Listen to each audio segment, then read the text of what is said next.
There I am. Hello. Ugh. Sorry about the long wait there. I definitely did not look at the time and started my stream more than 2 minutes early. So that's why you got an extra long loading experience this evening. Anyway, yeah. Hi. I am Pilot Industria, and tonight I am going to be continuing my keyboard design project.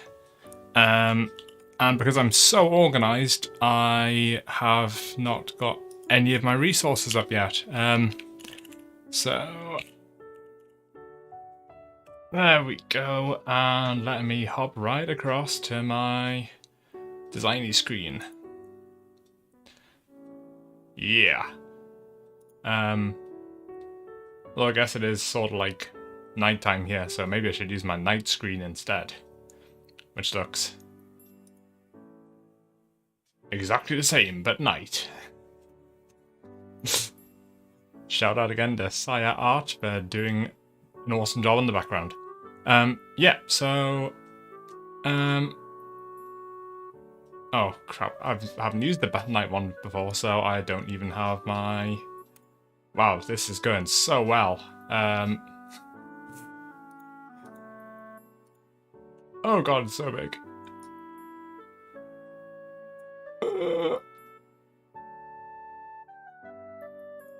There we go.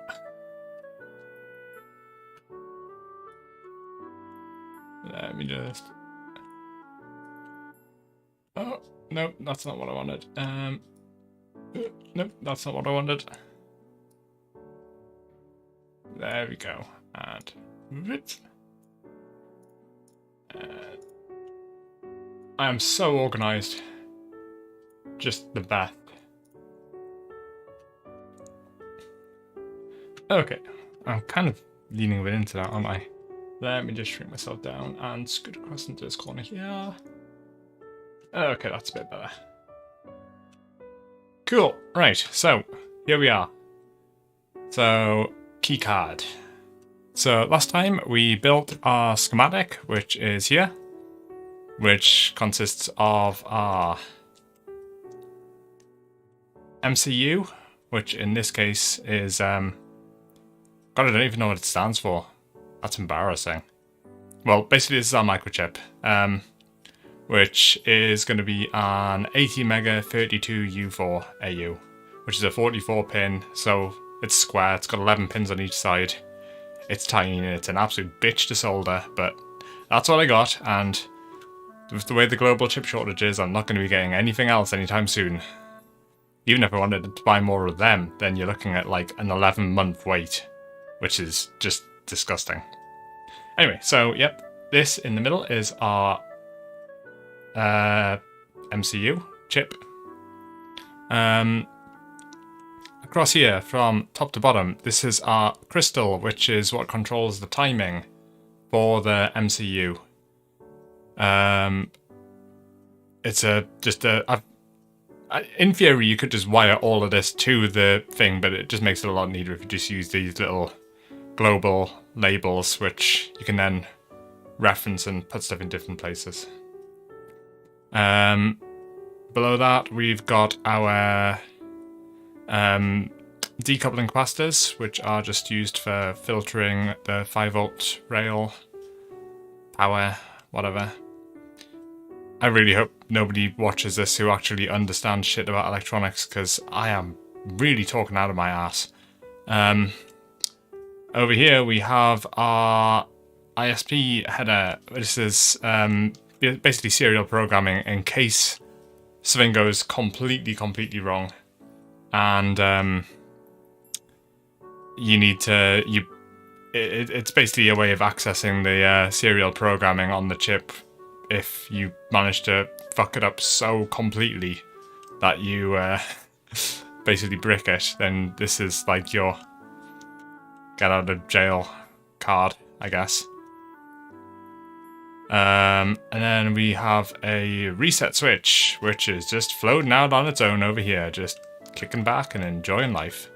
And up here is our USB header. USB circuit, sorry.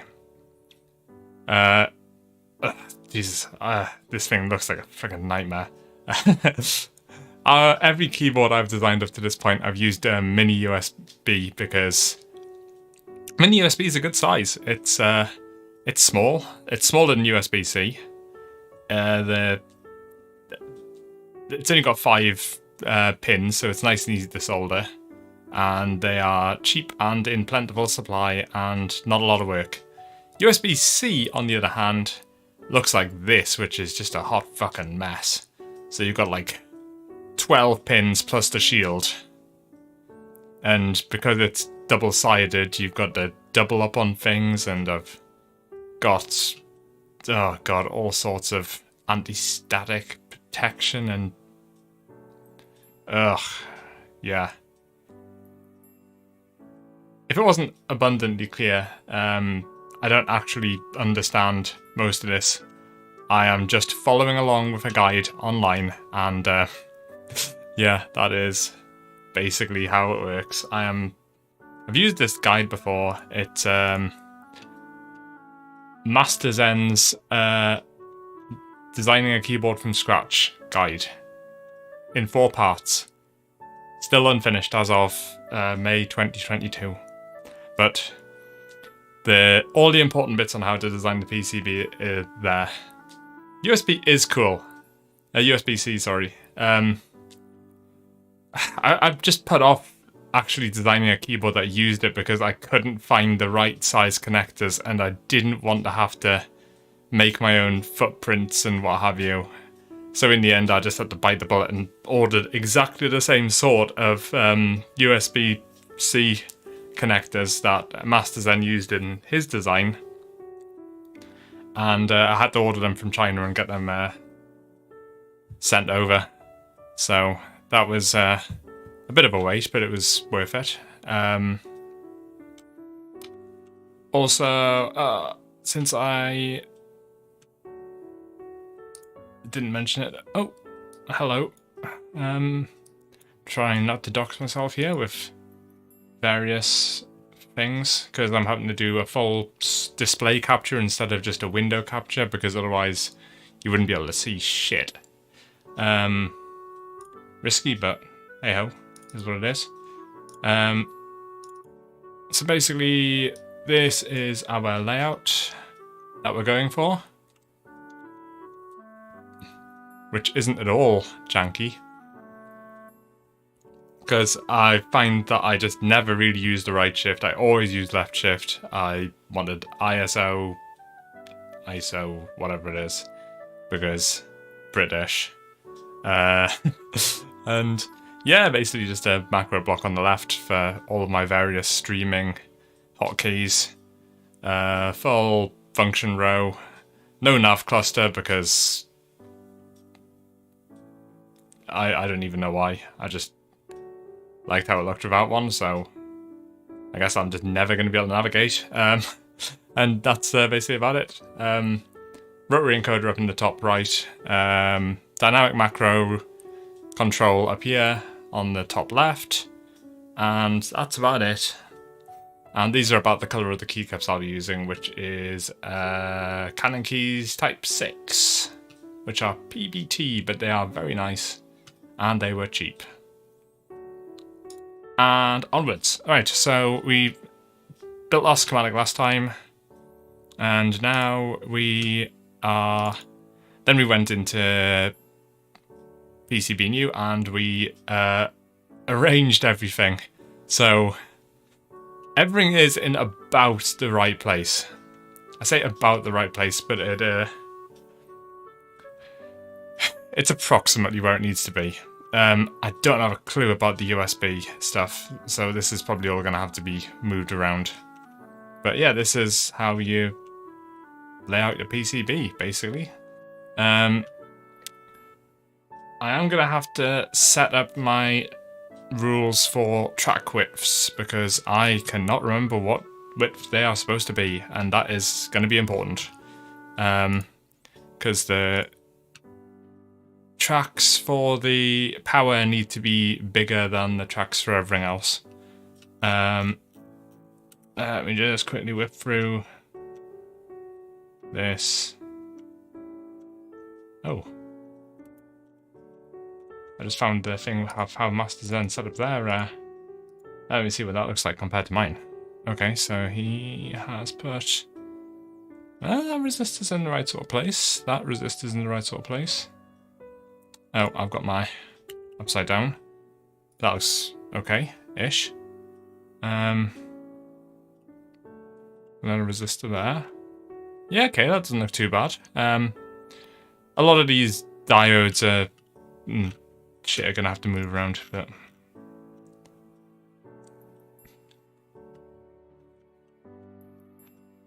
And, oh god, the rat's nest around the MCU is just...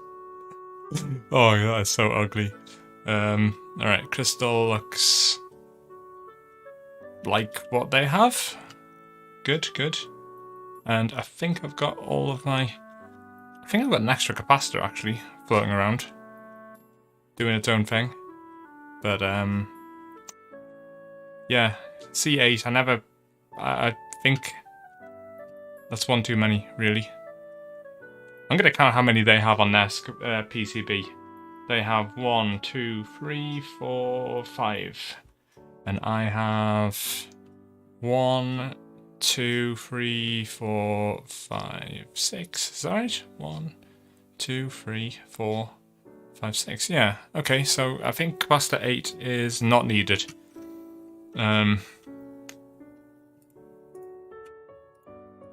Because my board certainly does not look like their board.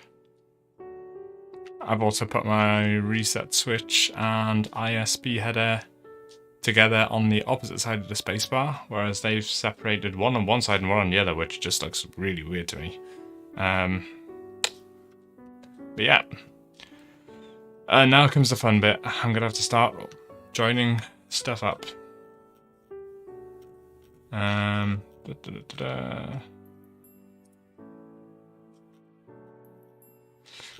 Alrighty.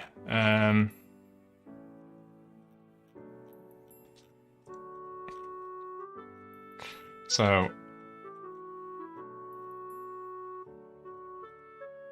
what track size do I want?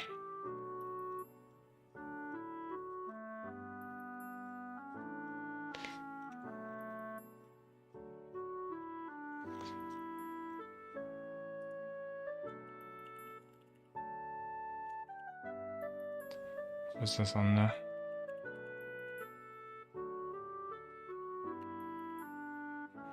Okay.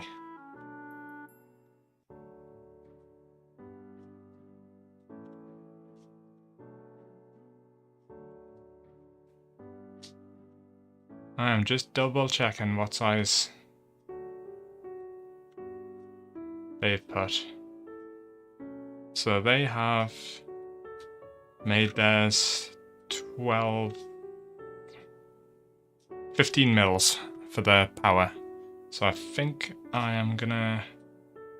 Alright, so file, board setup. And here we are. Right, so... tracks. And we want... ooh.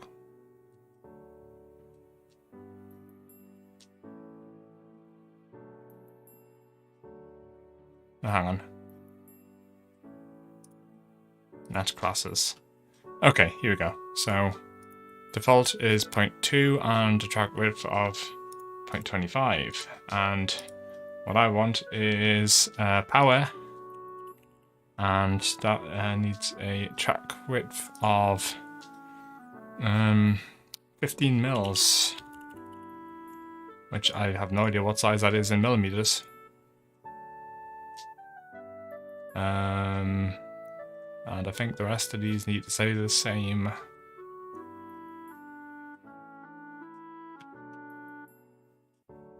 And the net class filter is going to be...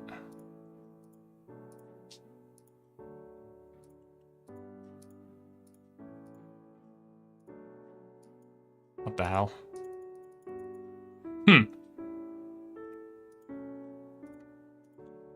That seems suboptimal.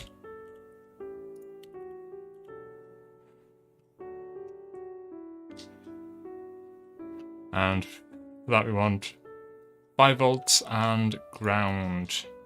I do want VCC as well. I think VCC will also need to be on this. If I'm right. Yeah, that's right. Okay. So that means that in theory, if I then add a track, then the ground track should be nice and chunky. And this track should be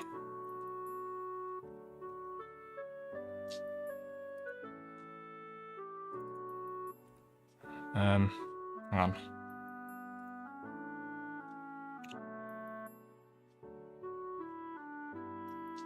Why is that?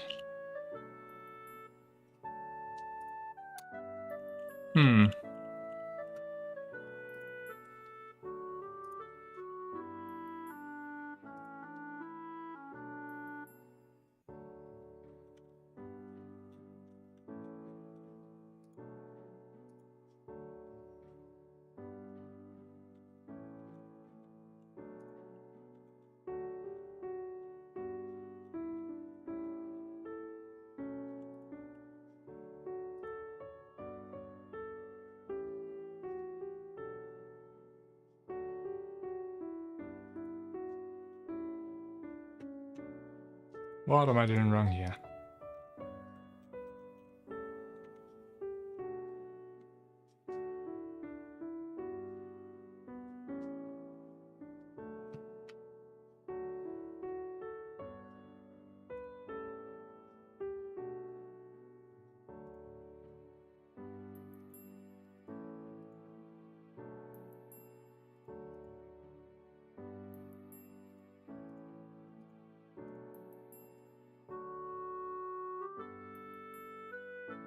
Alright, so hang on, what's the shortcut for putting a...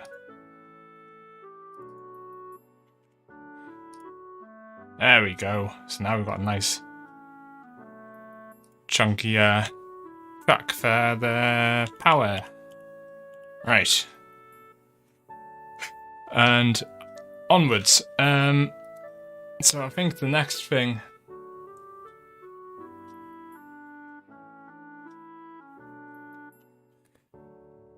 is, yeah, all the white lines is called a rat's nest, and it certainly is understandable why. But the very first thing I am going to do is I'm going to route my differential pair, which is the data lines, because these ones have to go a certain way, and they have more stringent needs than all the rest of them, and they are a real pain in the arse. And the very first time I built the keyboard, designed the keyboard, I left that until far too late, and it was a nightmare. So after that, I've always done them first, because they need to be a matched pair. Alright. I can't even remember which pads they are, to be completely honest. Which pads are they? Pins 7 and 8 on a differential pair. Okay, let's do it. Let's do this thing.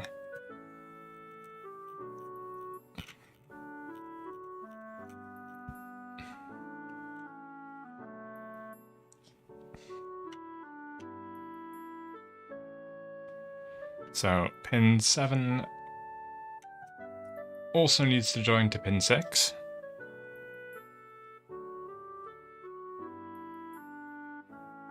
No, sorry, pin 8 needs to join to pin 6.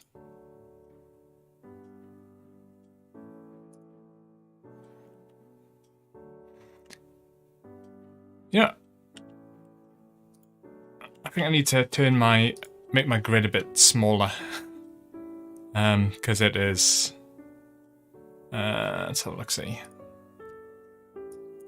It's way too coarse at the minute. So let's make that...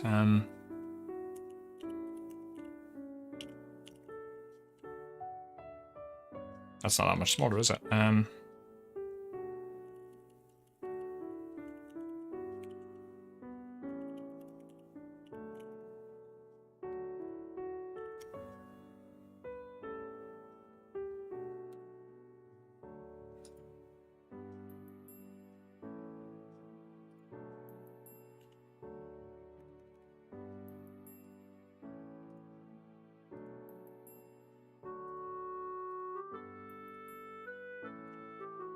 Man, I cannot remember how to...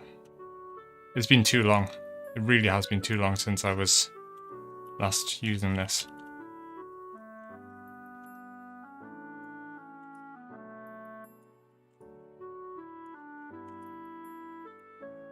God, how did I... Why? I cannot remember how to drag these around.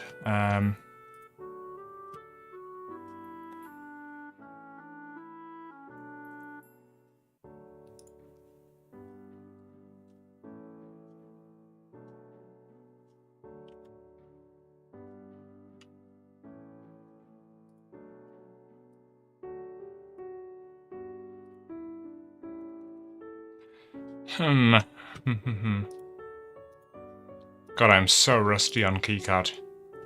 You wouldn't believe it.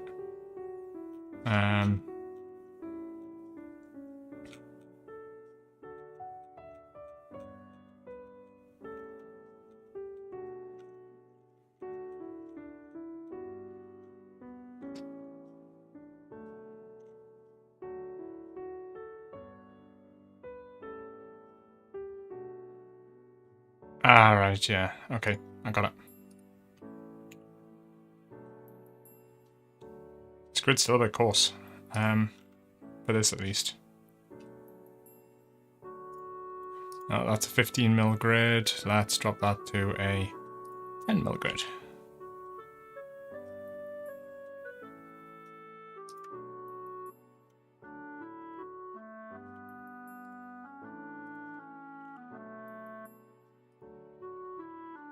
Right, and that's what I want to say.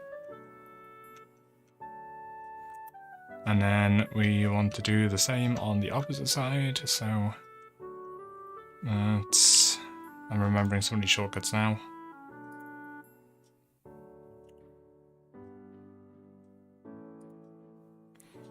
That looks okay, and now we want our differential pair.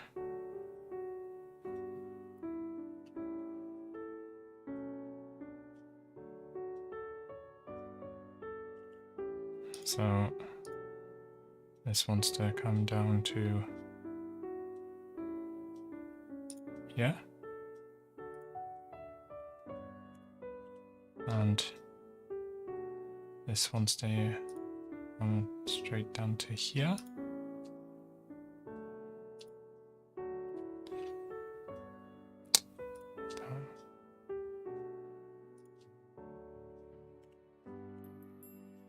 What the hell? Ah, the routing in this can be so janky. Like frustratingly so. Alright. I think that's...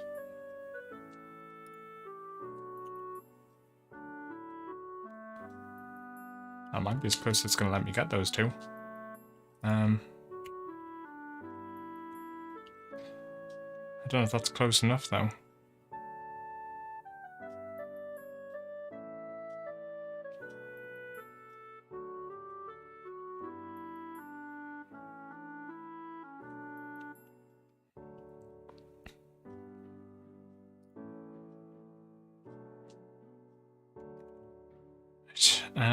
Right, so let's come straight down there.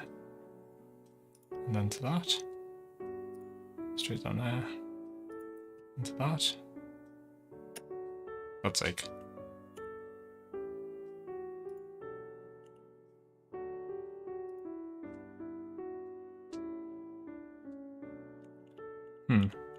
Okay, so this wants to move ever so slightly to make it more in the middle. And let's try that again. So along here and along here. And oops. And let's drag this to be about there.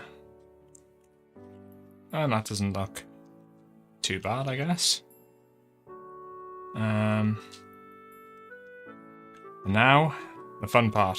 I've got to get from this point up here, the USB connector, all the way across to this point here.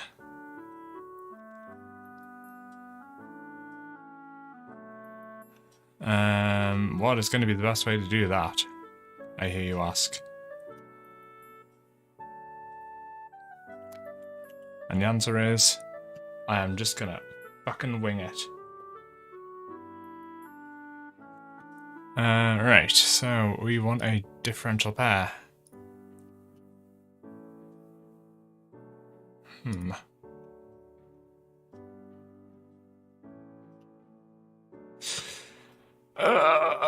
Right, and let's try this again. So why is DP and DN not showing up as a differential pair? If I update this,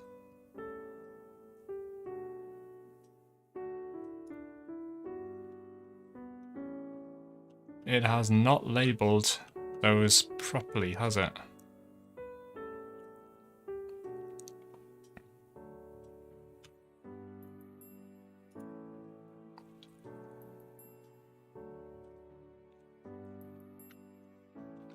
Let me just go back and find out what the hell is going wrong here. Oh. Yeah, I need to add labels onto the things, of course. Because it is janky as hell. So let's make that DP. And this one is DN, and save that, and update. Oops, that's DRC, update.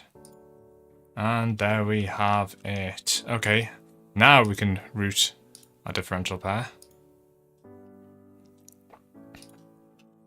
And I guess I'll try coming across the top here and then straight.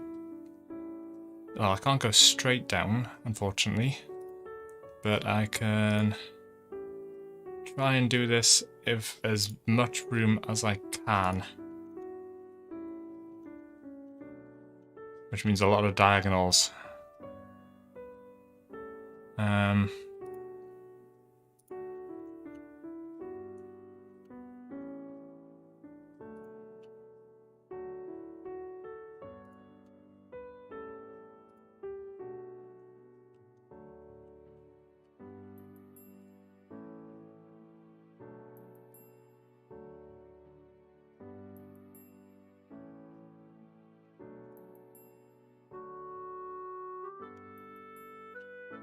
Because of the way that this piece of crap software handles this stuff, sometimes it just... I mean, look at that. What a hot mess.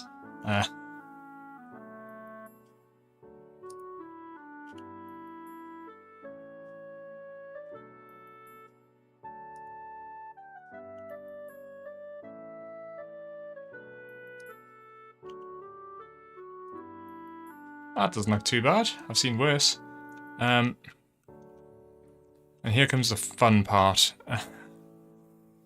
Right. It's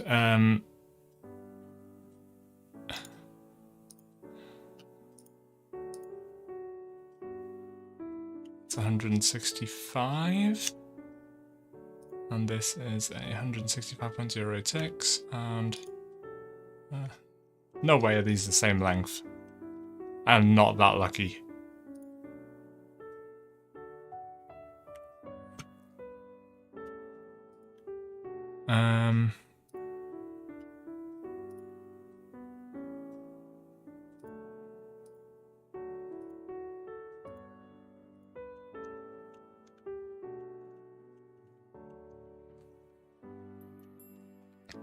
If they are, though, that's a result. Okay, so I don't remember how long this needs to be.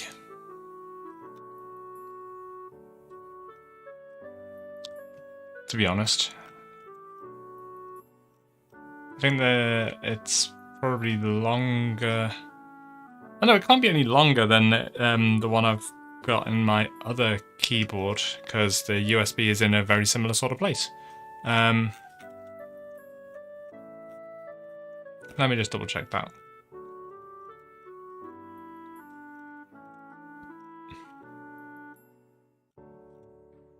Yeah, whatever.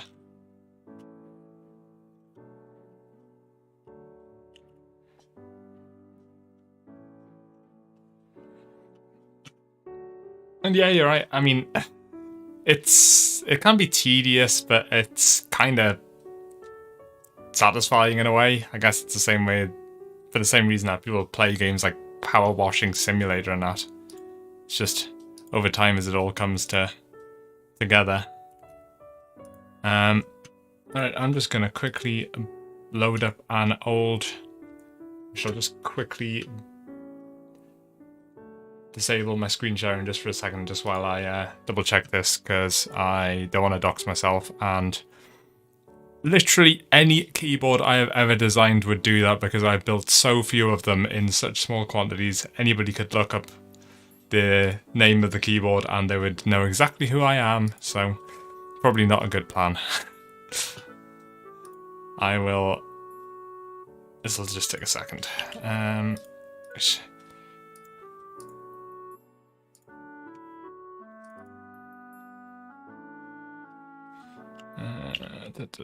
Oh my god, this keyboard is so...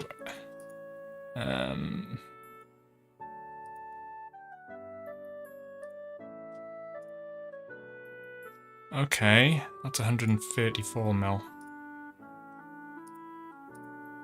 So I think I might need to try and lose a bit of distance off this. Okay.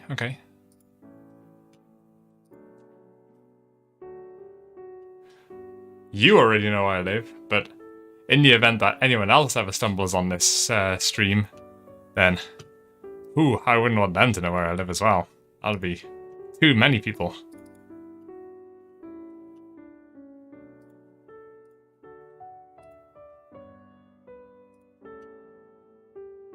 Right, let's bring this back up. Okay, so my old previous keyboard, which works great because I'm using it right now, that had a differential track length of 134 millimeters, which I think is a better sort of... I don't know what the limit is, really, for it to work properly. I might be able to find it out actually somewhere. But oh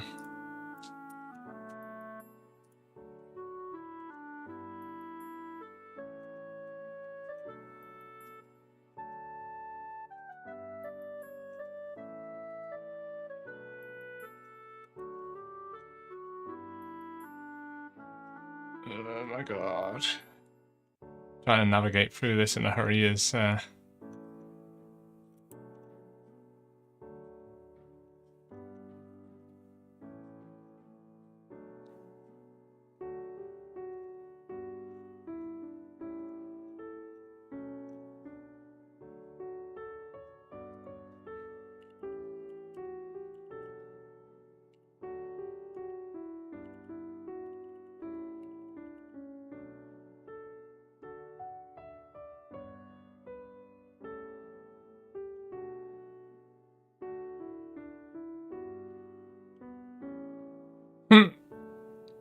I don't know if I'll be able to trim much more off that. I could always move it to the gap between the escape and F1 keys instead, I guess, but I do like having it in the corner.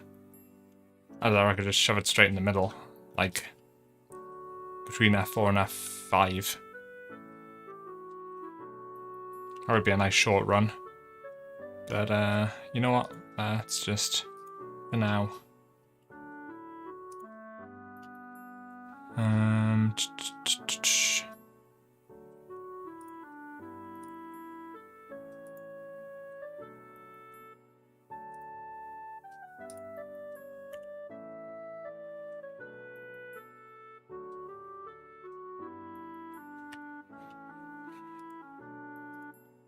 How do you delete a...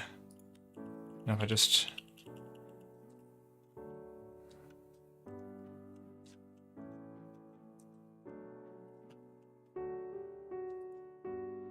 Oh, I can't undo or redo. Fantastic.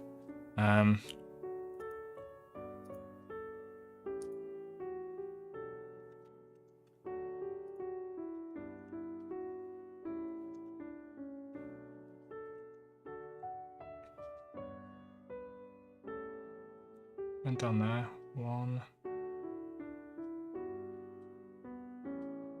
2, 3. That might work better.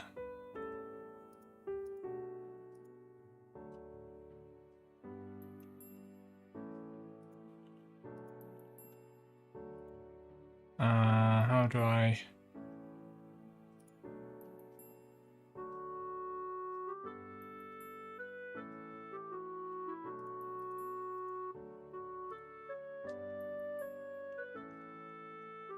Oops, oh well. I think I've just nuked all of my... That's not so bad, actually. Right, so... Like I was doing before, differential pair. And then we are gonna try and vector our way as directly as possible. So that means along here, and then we'll go down 1, 2, 3. Yeah, that'll work, I think. So go past this key, and then down between Q and W. Yeah, that's probably my best bet, I think.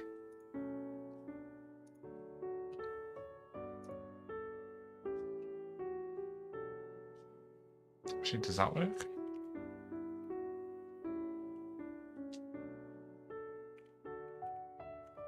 Oh, damn it.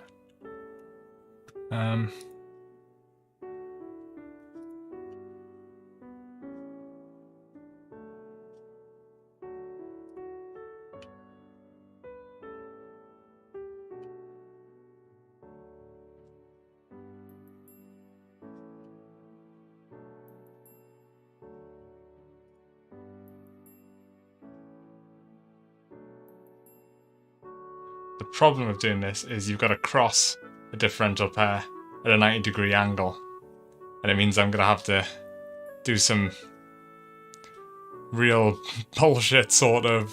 Oh, that's going to be a real pain.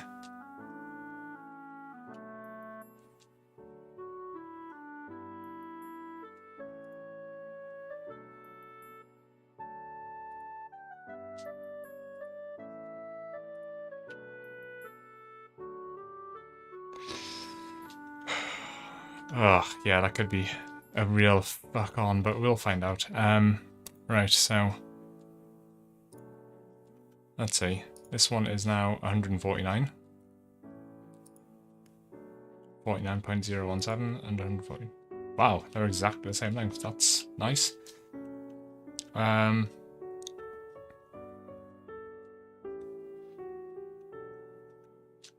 It's a step in the right direction. But like I say, it does mean it'll be a real pain in the ass to try and get across at this end to... I suppose it's only about 5 keys worth of messiness. We'll go with this for the time being and then work from here. Okay, so I think the next thing I might do is join up all of my rows and columns. Which is probably easier to join the... You know what? If I...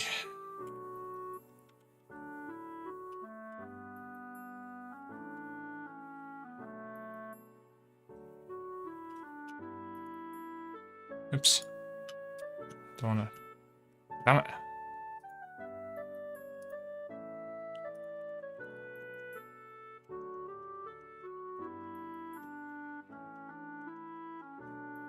X, that's what I want.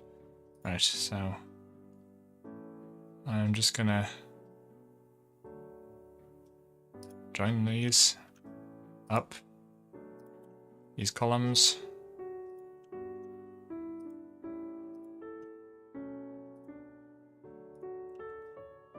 It's nice and easy for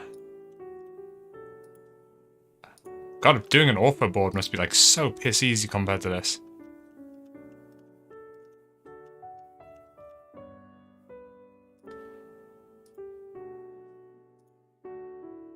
Oops.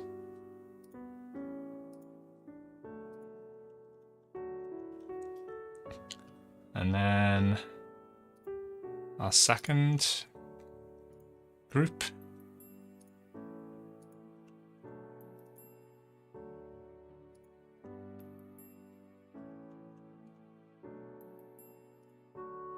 Don't need to worry about this because it's only hang on.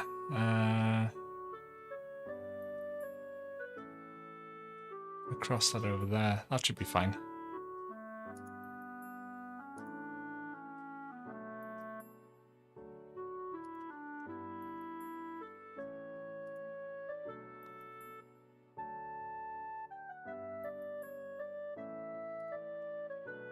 And then the next one. I might move these around still, but what's this going to join to? Yeah, back down to here. And then again.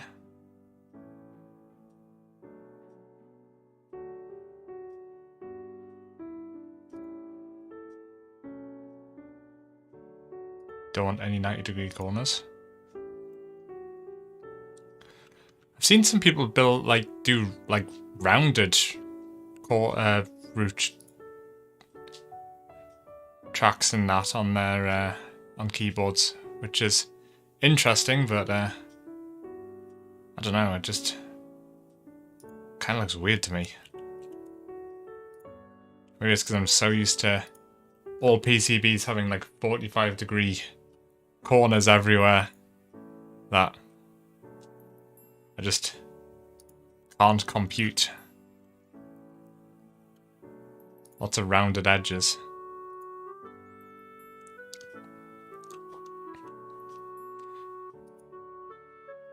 Oh dear. Right.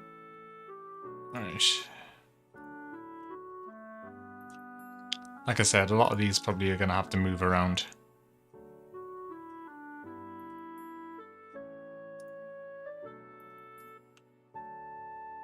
Oh great, there's a difficult looking one for there.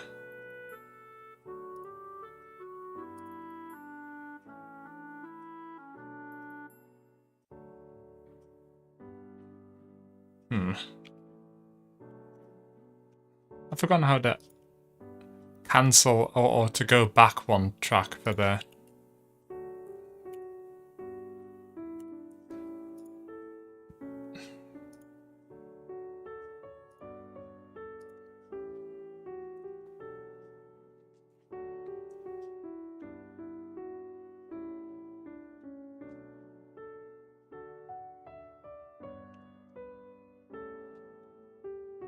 You know what? I can neaten that up afterwards. Right. I don't like having tracks too close to through holes. I think mathematically, it should be fine, but I don't know. I don't trust it. So I'm probably going to adjust all of those afterwards.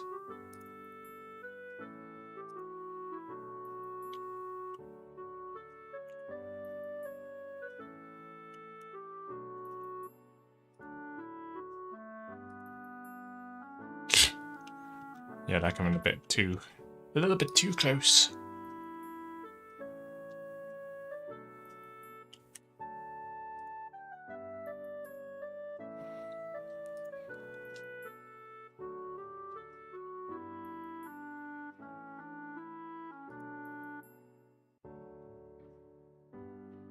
No. Yes.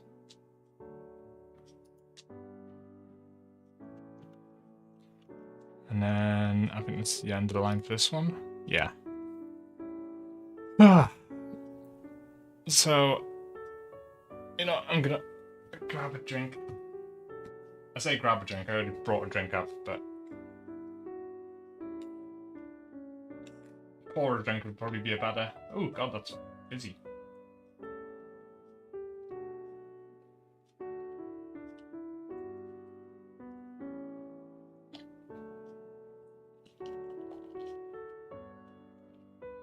really fizzy.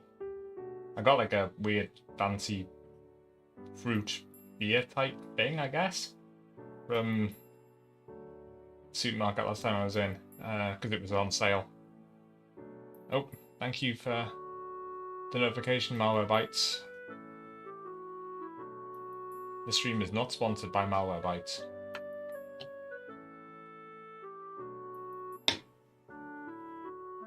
Save 60%. Ah, fuck off.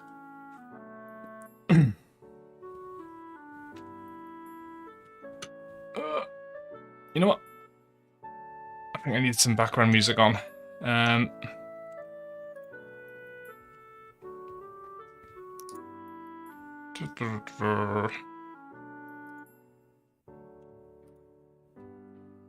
Oh my god, I'm deaf. That was loud. Okay, so where was I? Oh yeah, differential tracks and...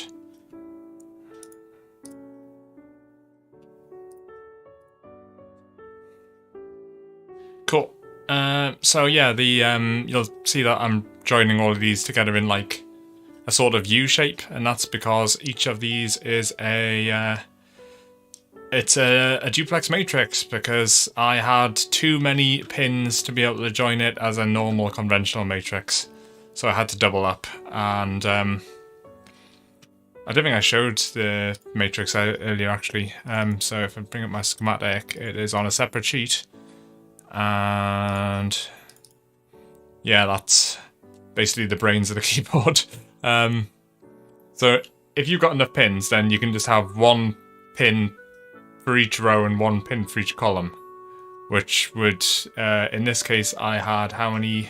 1, 2, 3, 4, 5, 6, 7, 8, 9, 10, 2, 4, 6, 8, 10, 12, 14, 16. That sounds like a lot. But I must be right. Yeah, I had 16 rows and how many columns? 2, 3, 4, 5, 6 columns, which would be 22, 16 plus 6, so 22 pins. But I didn't have enough pins free on the MCU. It's only got 44 pins after all. So what I had to do is I had to double up to make a duplex matrix, which gives me twice as many rows and half as many columns. So 8 columns and 12 rows. So I save an extra 2 pins, basically.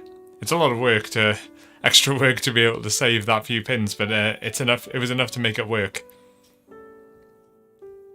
So, yep, 16 plus 6 to 8 plus 12. But needs must, because with the rotary encoder in the corner, I need an extra 3 pins for that, and it was just not going to happen without the duplex matrix. I think normally people don't build keyboards this big using a 44-pin MCU, but I'm just built different, I guess.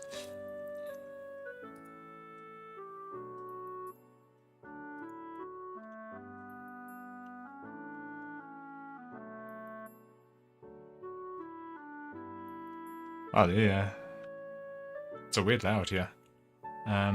Okay, so let's go across to here.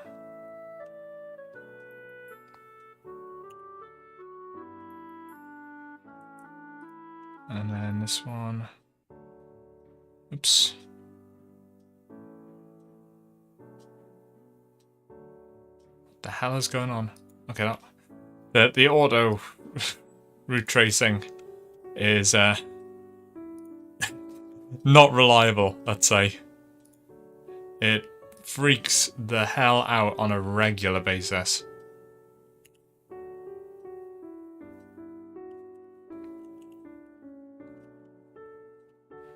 Alright, so this one wants to come up to here.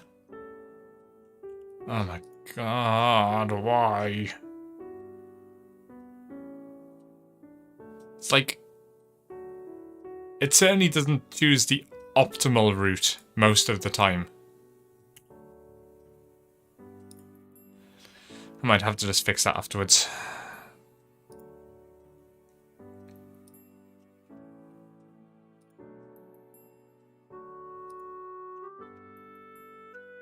At least I've now bypassed the differential pair. Okay. So now I only got to worry about... Oops.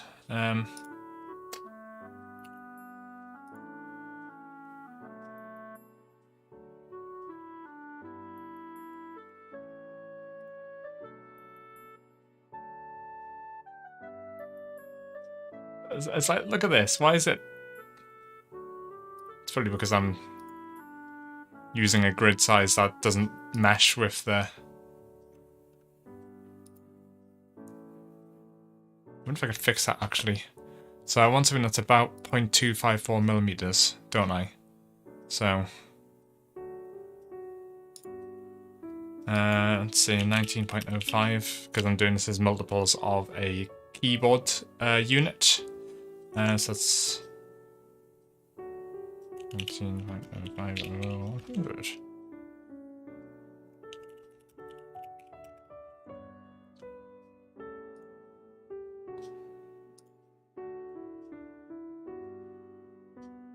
No, it doesn't really make any better.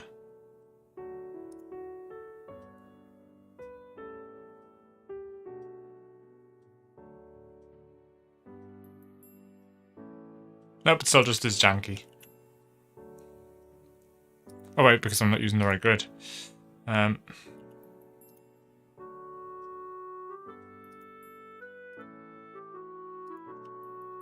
damn it.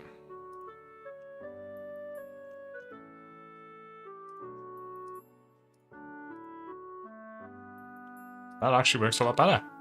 Who'd have thought it?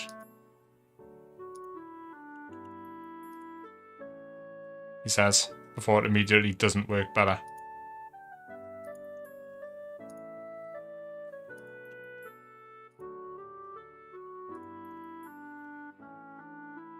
Right, and that's it for that one. And then on to the next column.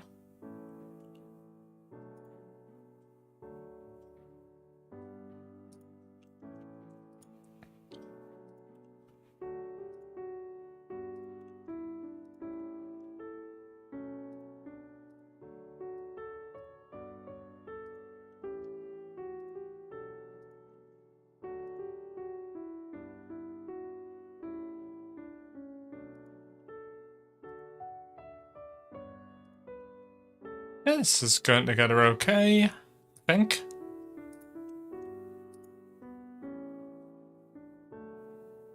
I'm prepared to eat my words out. Oh. The hell is it trying to do there?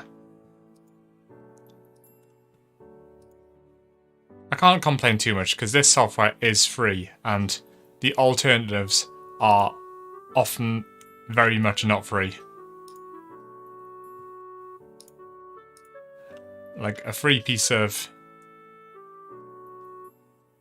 any free software in like the design industry is an outlier by default because it's generally software for designing is extortionately expensive. Like truly, truly horribly expensive. Like I recently bought my own copy of Maverick Render and I paid like £400 for it and that felt like a good deal, to be completely honest. It's just mind-blowing figures. It's just... ugh, yeah. It's hard to justify a lot of stuff, especially if it's not making you money, which, to be fair, I do this mostly for fun. I'm not currently employed as a product designer. Although that's where my heart lies, so to say. Which is why I'm doing this shit here on stream.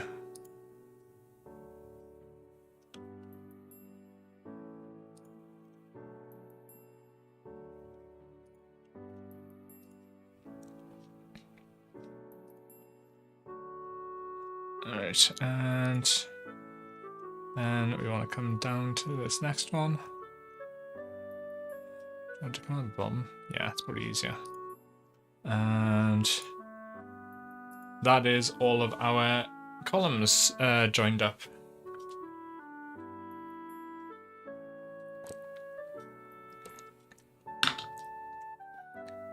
Jeez, that is some weird ass beer.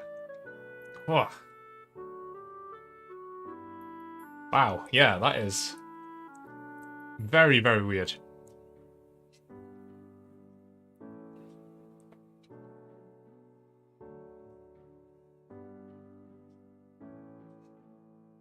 Sour beer with a mix of berry fruit puree and sloe juice.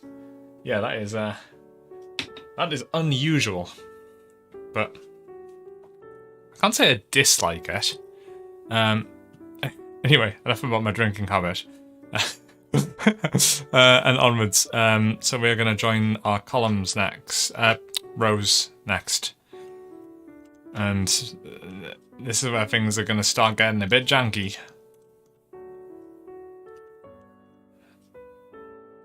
Because I am going to want to join these up. Hang on. Do I want to...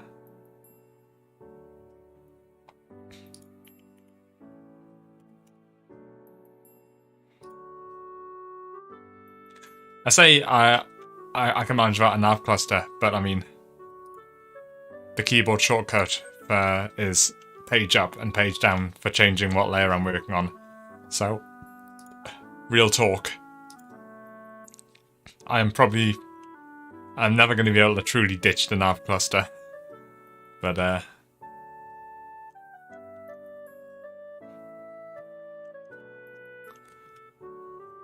alright, how am I going to route these? Because I'm going to need 2 rows per row, so to speak. And I've got to deal with the differential pair down here as well. Which I don't want to run parallel to, if I can help it. Not for any great length of time anyway.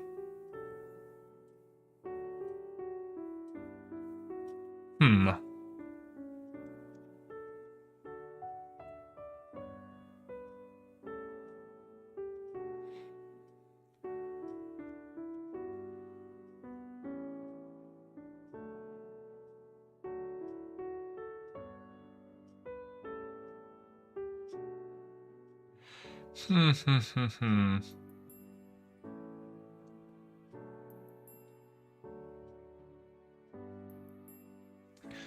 kind of tempted to move the USB connector in. Oh, no, but that's just so much more of a pain in the arse when it comes to designing the case.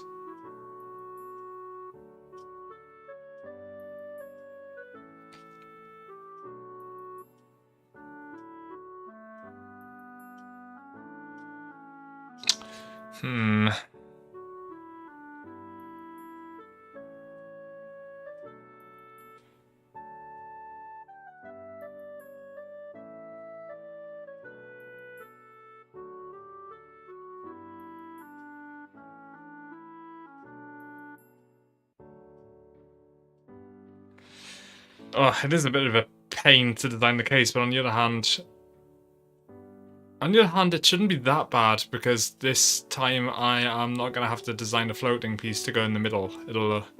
The case I've got in mind will only be 2-part, so it might not actually be that bad.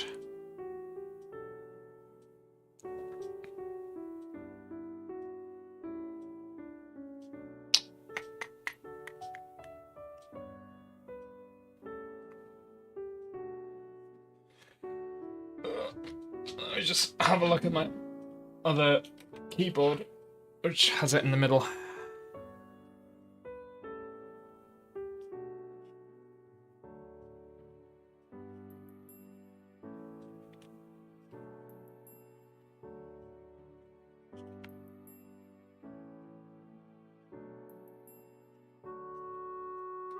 No, you know what? I'm going to move it. And that means getting rid of my differential pair, but you know.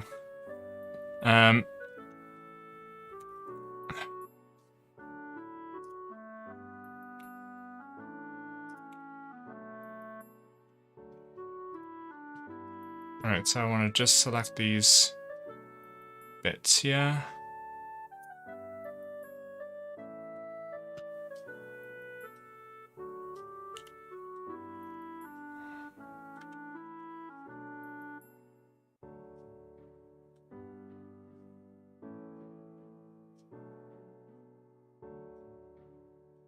Is that like centered?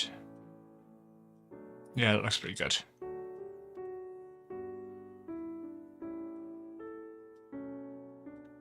Okay, and that'll make my life significantly easier from a point of view. You know what, let's delete that as well. Anywhere that's crossed the differential pair, I'm gonna nuke.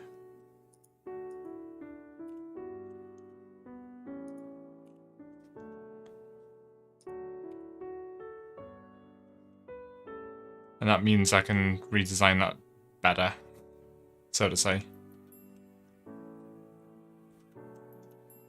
And now let's get rid of all our redundant, our missing stuff. And now we're gonna redo our differential pair yet again.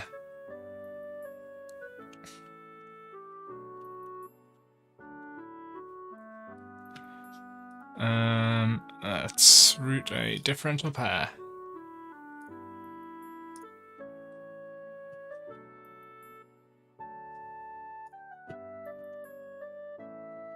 Where am I going? Straight down to there.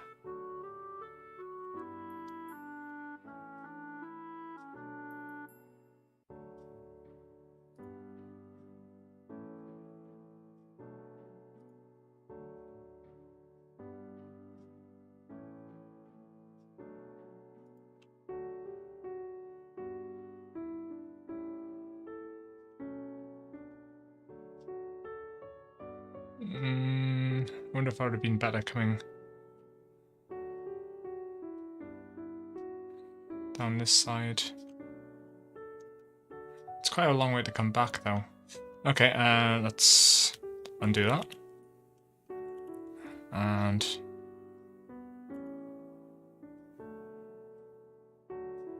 we will instead come this way. Along here. Back down here. Down here. Down here.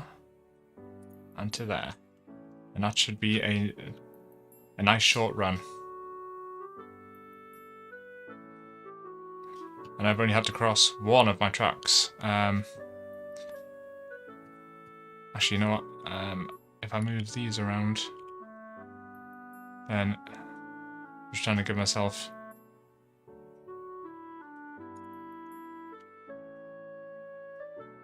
room here along the bottom edge. Oh, no, you don't.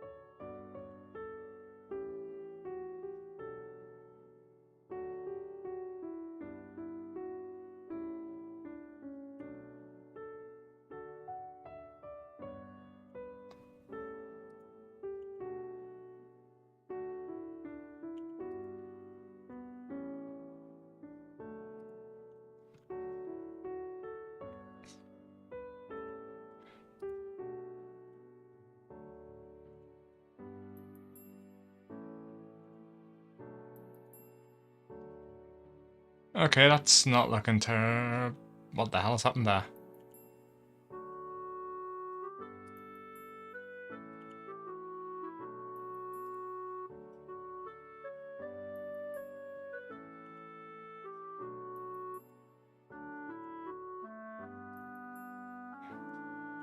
I wish I could move just one thing without everything else breaking. That'd be really nice. Okay, that's a lot better than it was before, I think. Now I just need to go back and fix all these bits that I moved. So I want to be back on... Oops. So I want page up. Okay, so...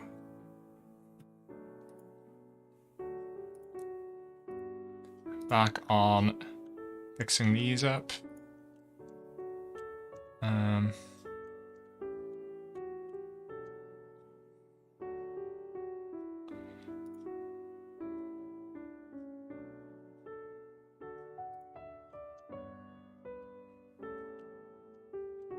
was there another one somewhere?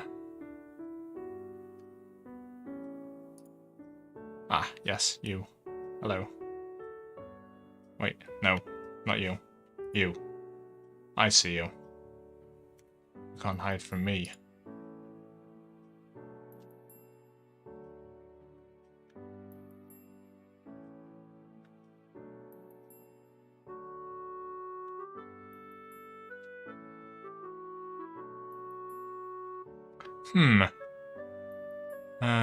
Okay, I can fix this.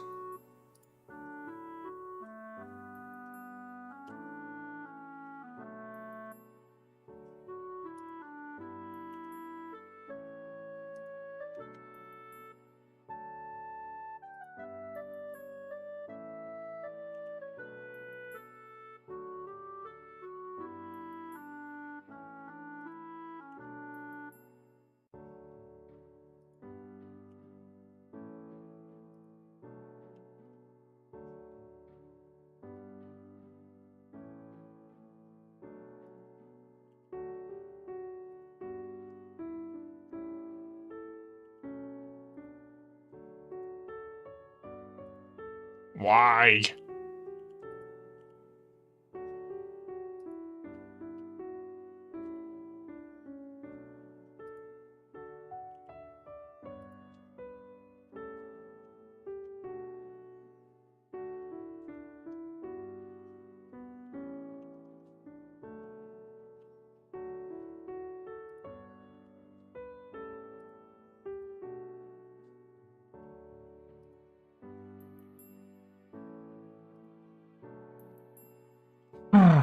Right, I'm pretty sure that these are not going to be super closely matched now. 94.19 and 95.49. Yeah, I thought so. You know what? Let's just budget.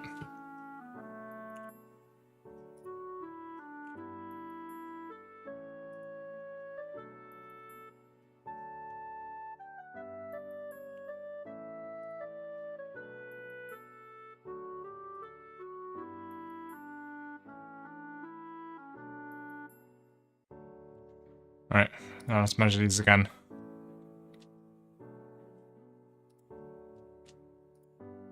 .0, 95.05.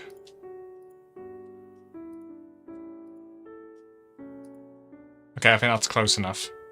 So let's leave that be and get back to joining up some more. So what I'm going to do is I'm going to hop back onto the back copper. Oops, and oh, for crying out loud.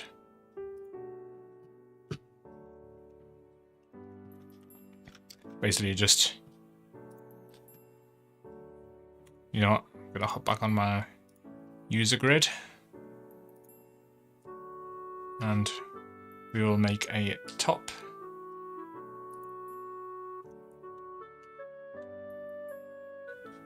Oops. Oh, for crying out loud. So we're gonna put our topmost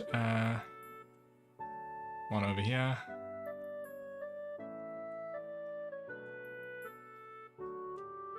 Oh, for crying out loud. Why is this moved now?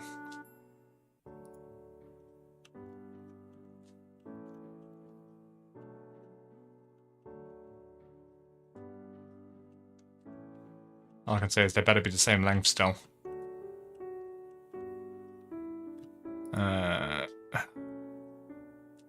Right, so that's Alt 7 and Shift X are the two things I need. Alt 7, 95.07, 95.052. Okay, that's fine. That's fine. Okay, and back to this. And where will... Oh, God.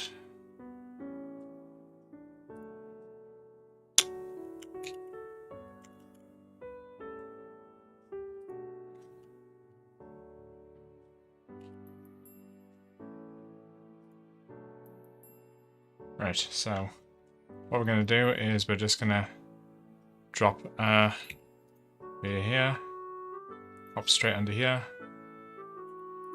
Basically, via just lets you jump from the front to the back of the board.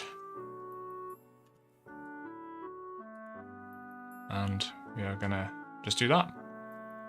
And then the same for coming back.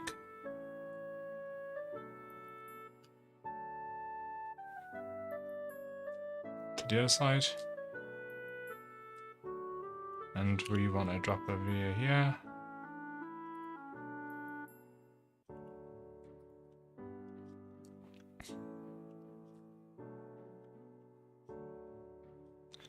And we're just going to use vias to get to each of these, basically.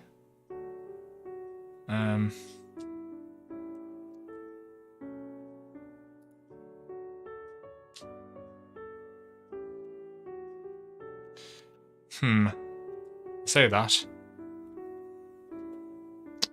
I wonder if it'd be easier for me to have...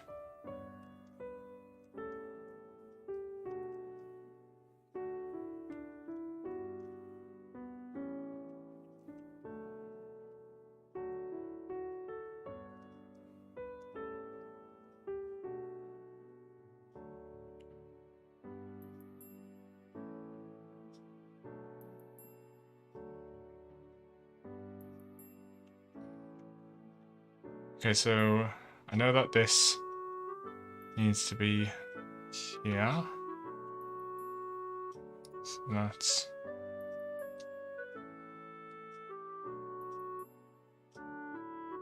join this to here. And the problem is I've got to then join onto the next one, which is going to mean hopping a layer.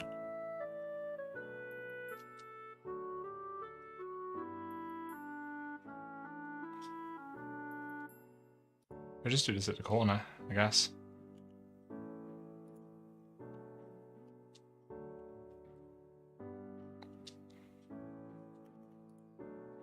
That might look pretty neat.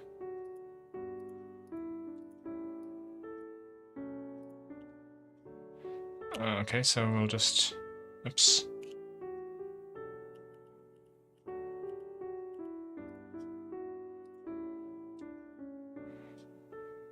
Just go straight across the corner like that, for each of them.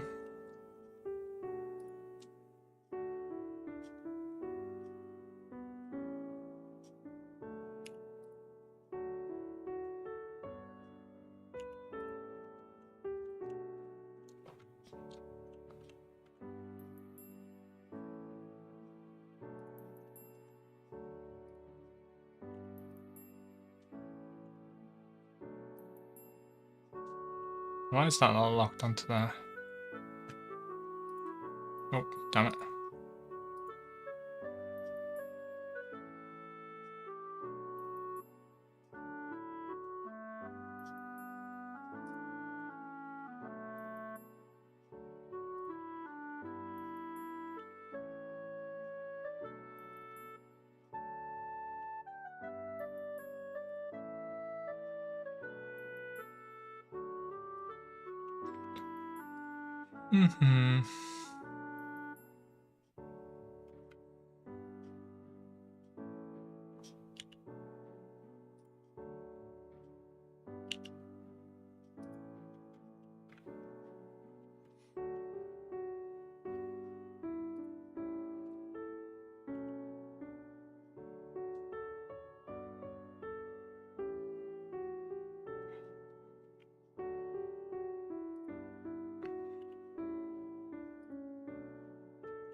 this is looking okay, I guess.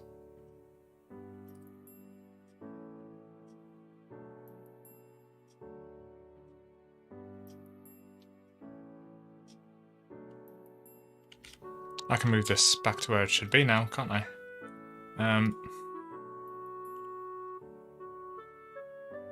So I've got all of these, like about there.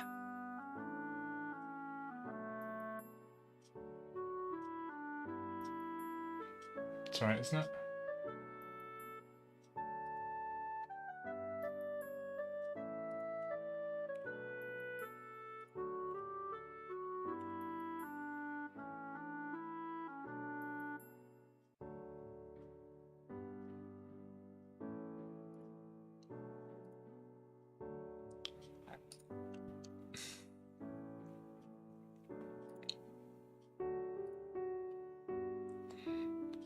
And now I just need to move over here this one.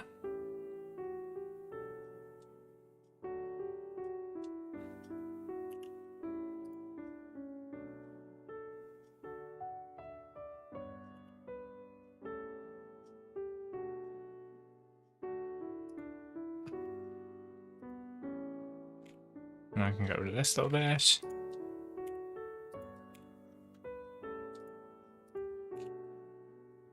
And there we have our first row all joined up.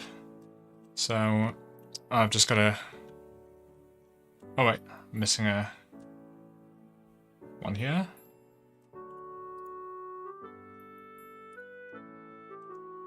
And we just need to join all our diodes to our...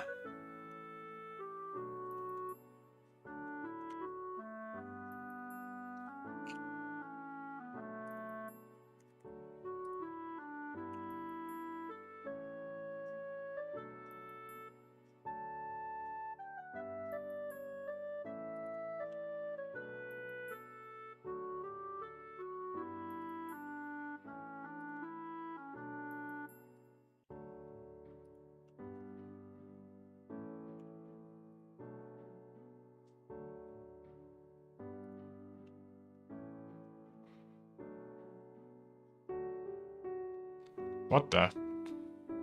Oh. I forgot. If I moved one, that means that there'll be another one which needs to move.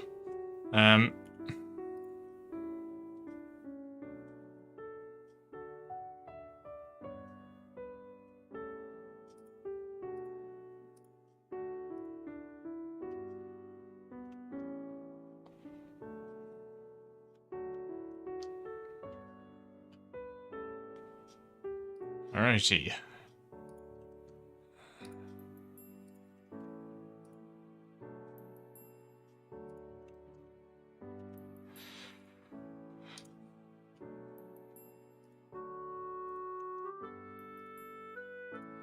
Yeah, there will be a lot of that flavor of fuck up, I suspect.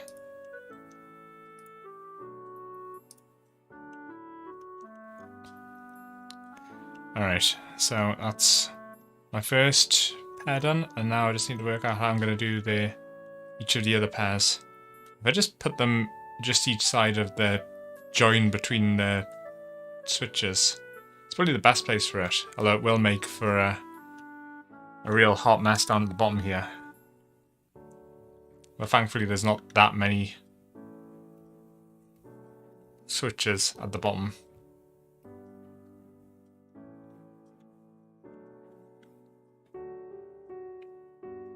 I can cross that bridge when I come to it though.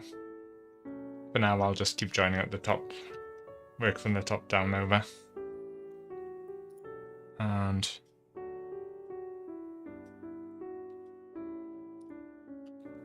start with that just above.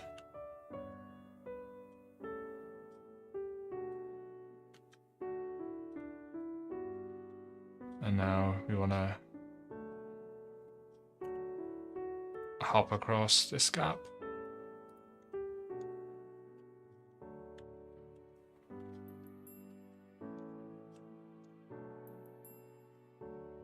And this is our last switch on the line.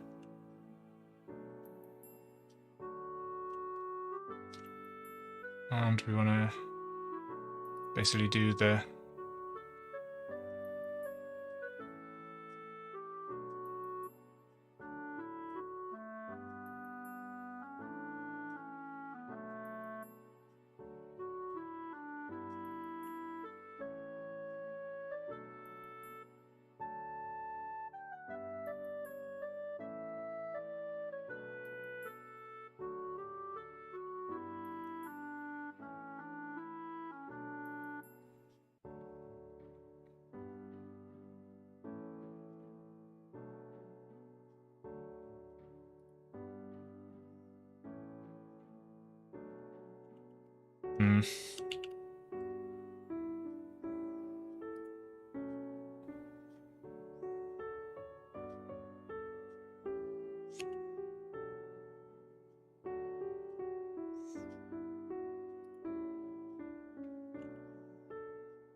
God damn it.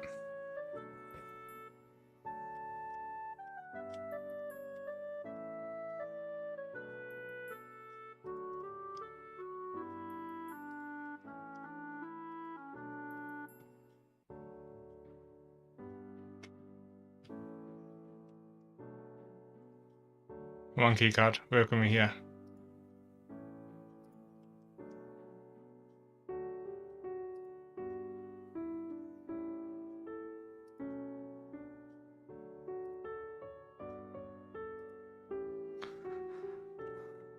Okay. Might just do the other rows the same way.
Oh, choosing my posture.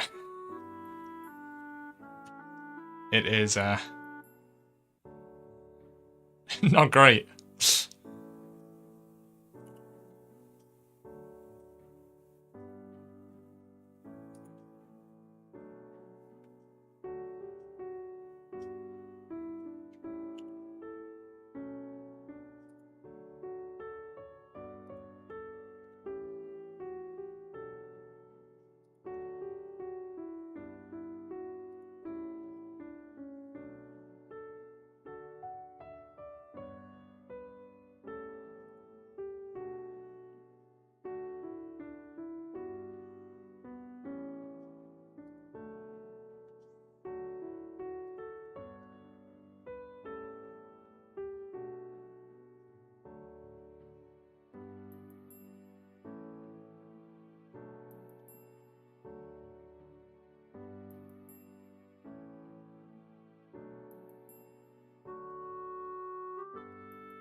Okay, so that's next row. I haven't joined any of the diodes to the rows, I'm just drawing in the actual long lengths and then I'll hook them all up afterwards.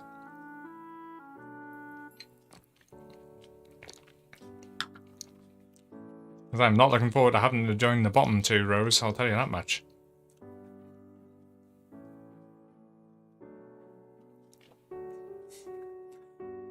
To be fair, I could probably make my life a lot easier by adjusting the cut so that it's square at the front, because it's probably going to stay square anyway.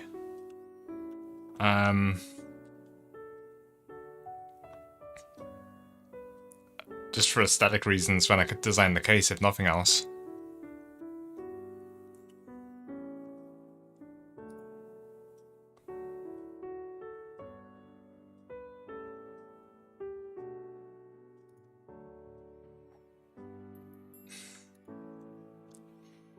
Does that look right? Yeah. Years makes no difference anyway.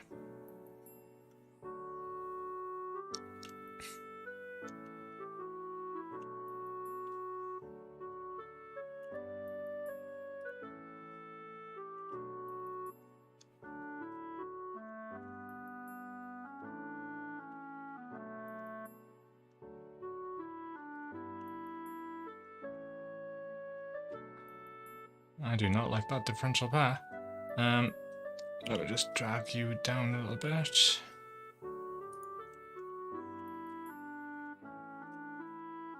Oh, that's better. And drag you back a little bit. I'm gonna move a lot of this stuff around later anyway. While I remember. That was fine.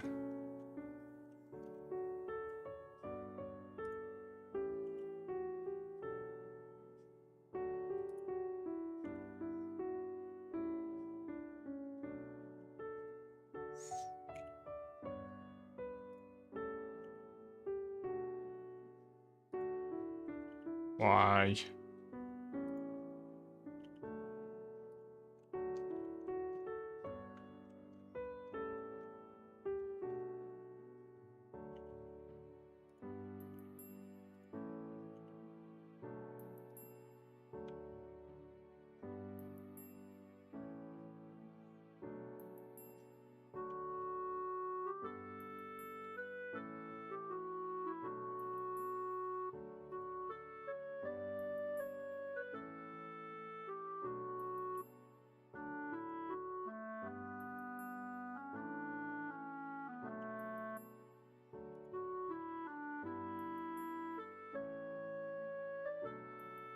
That's probably as good as I'm going to get on that one. Alright, so then I want my second one to come down here. And I've got my via down here.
Alright.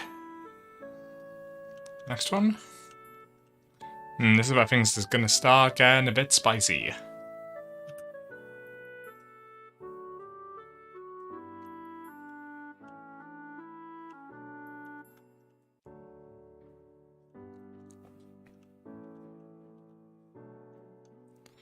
I'm going to contend with all of this bullshit.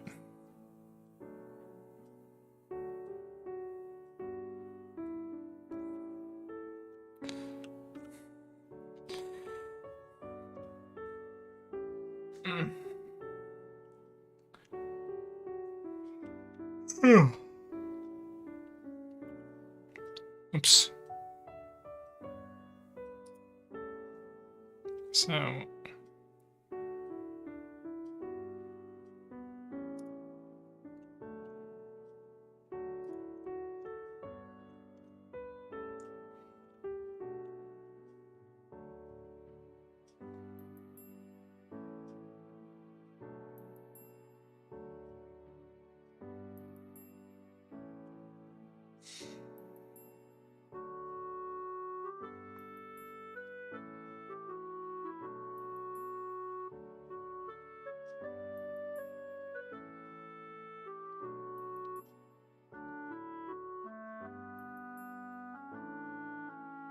Hang on, I'm just having a thought here, which is dangerous for me, but I could have just routed all of these underneath the diodes. I don't think there would have been any harm in that. Well, it's probably better if they're in clean air.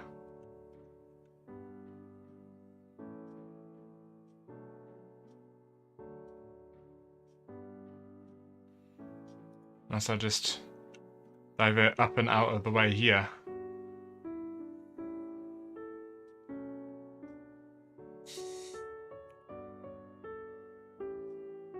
From this point onwards.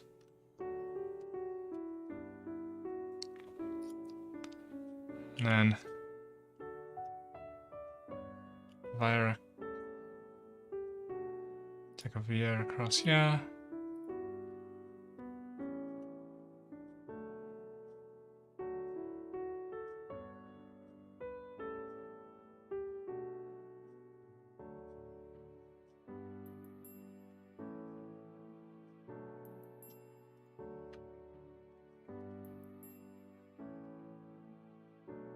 And scoot on back down to here.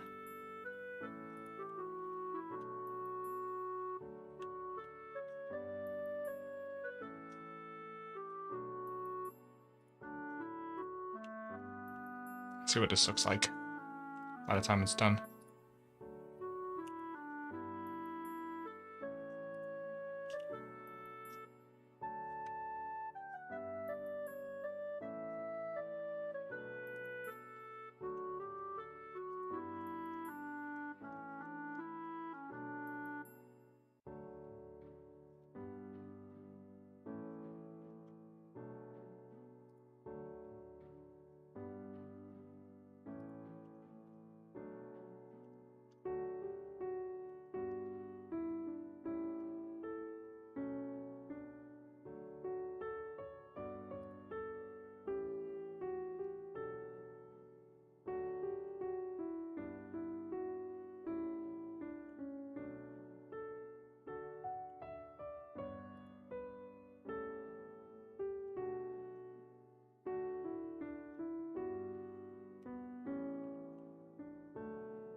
I don't know what the hell happened here. Once we have there.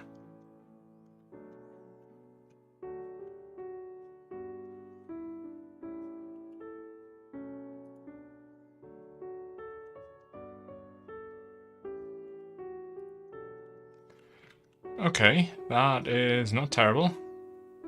Certainly seen worse.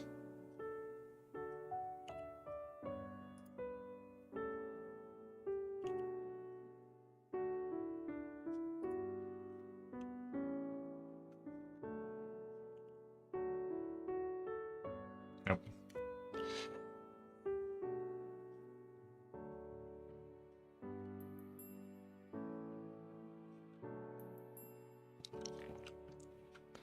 And that avoids this differential pair.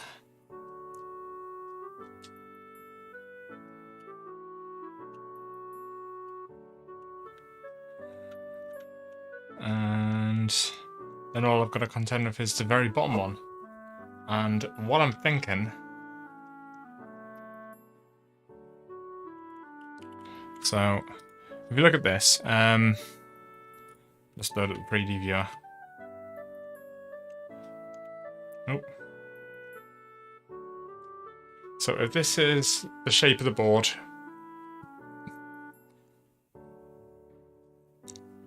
what I'm thinking is instead of having this notch here, I'm just going to take it across straight. So it'll just be like a square, just with the one corner here cut off, because I don't think I'm going to use this notch for anything, and it would make life so much easier from perspective of just about everything. So I'll try that and see what that looks like.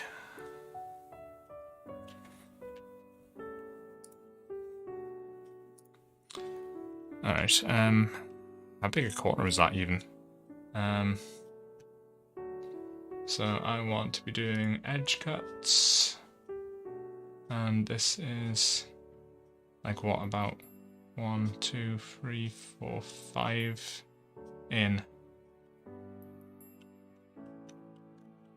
Like really, I can just move stuff around, can't I?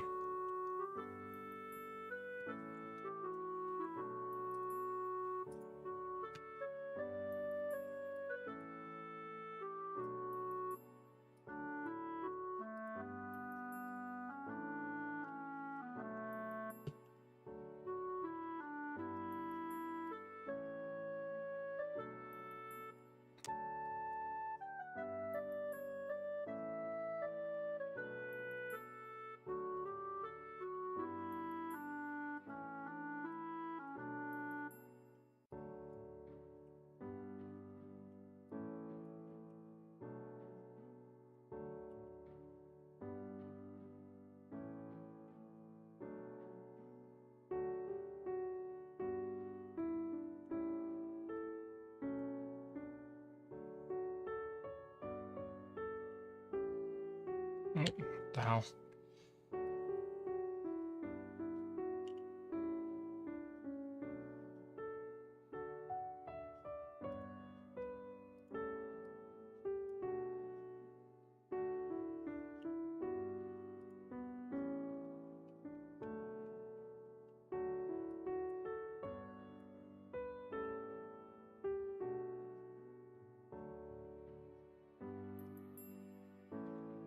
Now we just need to rejoin this crap up.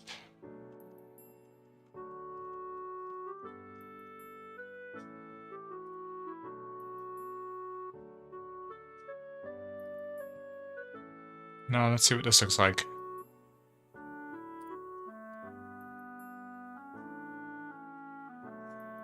I think that's fine.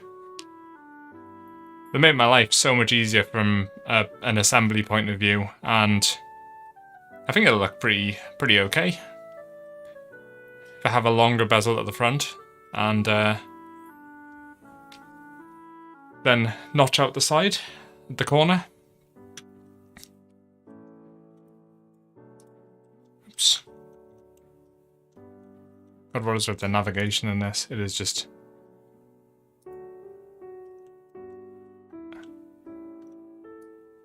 extremely janky.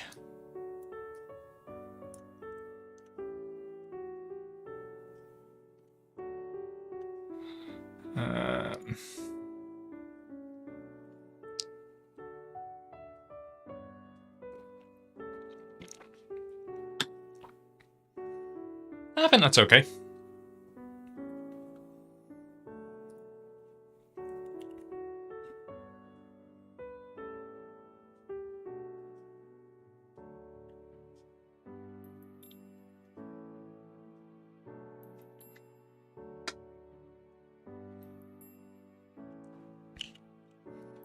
Okay, so with that in mind, I can now just route all of my remaining crap at the very bottom of the...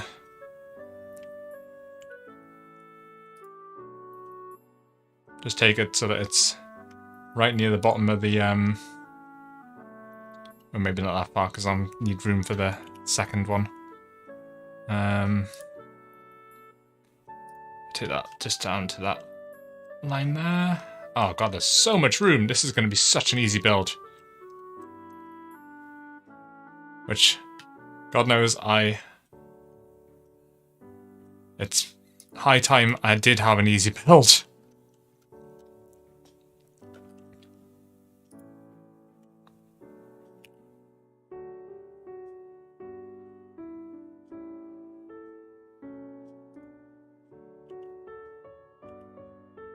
Oh, I haven't enough room for...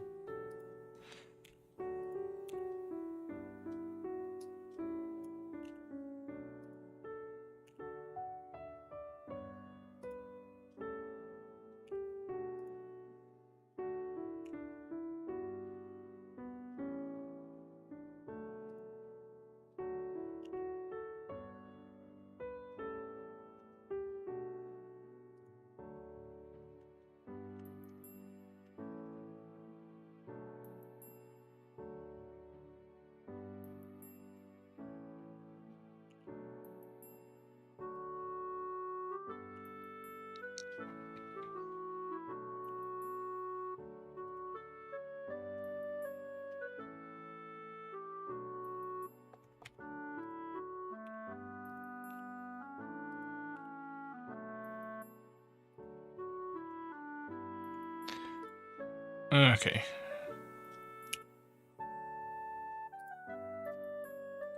There we go, that looks better. And still tons of room. Absolutely tons, in fact.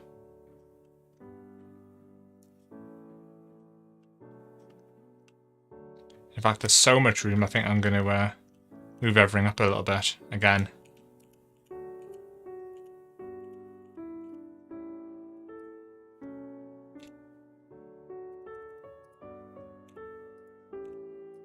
Got the space. It would be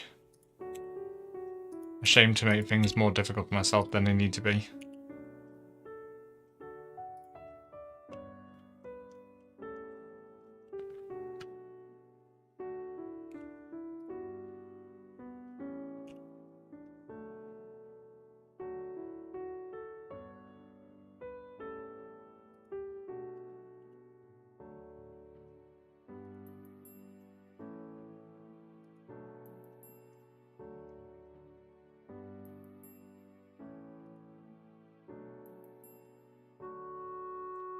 Alright.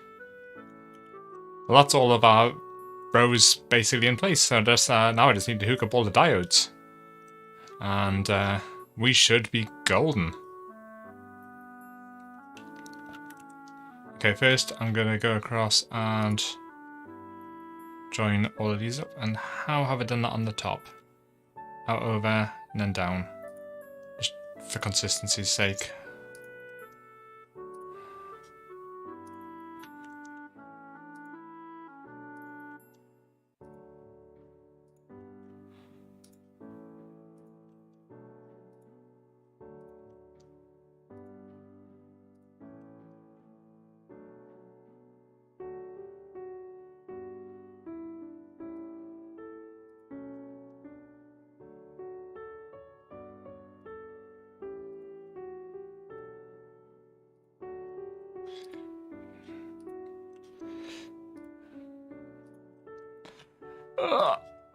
This is very repetitive, but, you know, it's kind of therapeutic.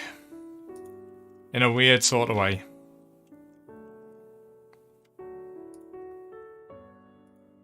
Oops.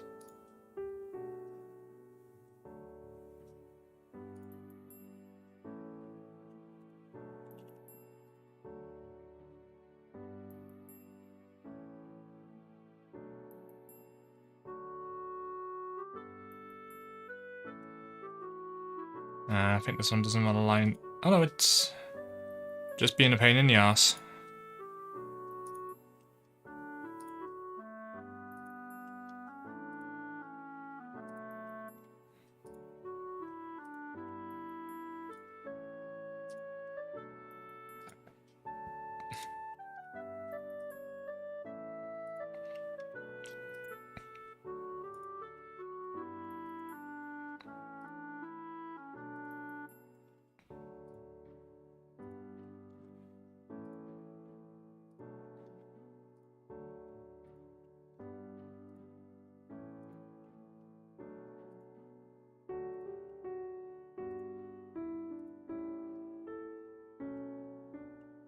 God, this is looking so much neater than some of my old designs ever were.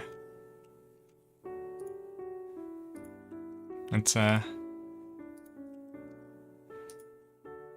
thing here. When I first started on my very first keyboard design, it felt like a pretty daunting task, but why the hell is this one in the wrong place? Did you get there? You should be there. That's right. Right. But yeah, as with all things, just practice. So this is like the 5th keyboard I've designed. No, it's only the 4th. This is only the 4th keyboard I've designed. But each time, learn a few bits and pieces, learn how to do things better, and yeah, it's always the way. Just the only way to get better at anything is by sucking at it and then sucking at it less and less each time you do it.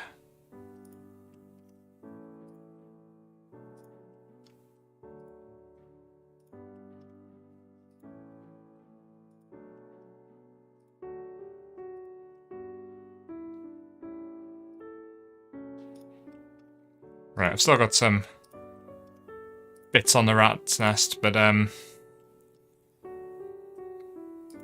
the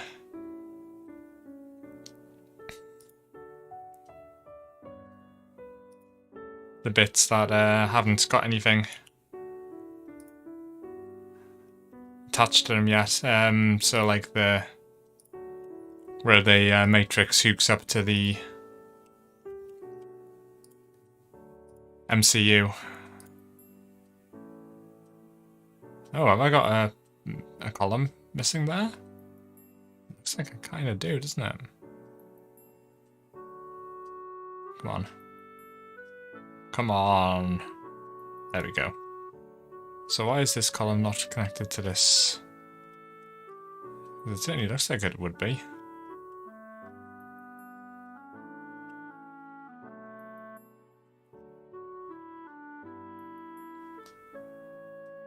Oh, no, it is. It's fine, I think. Isn't it? Why are you complaining? Ah! That'd be it.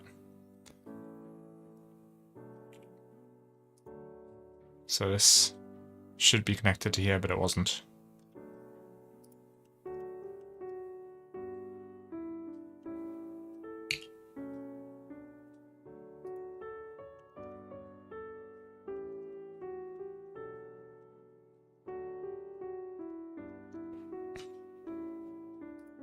Oops.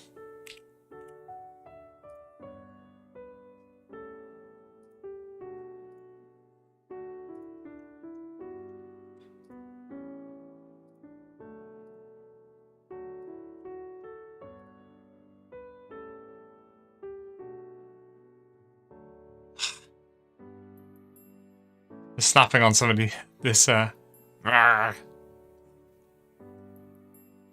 on, please. For me. There we go. Oh, damn it. Oh, you know what? That works. Whatever.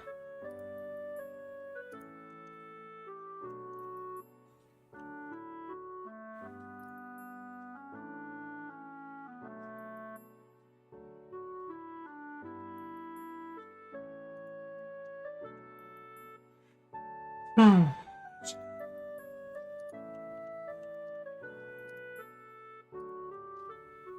still haven't decided what switches I'm going to use for this either.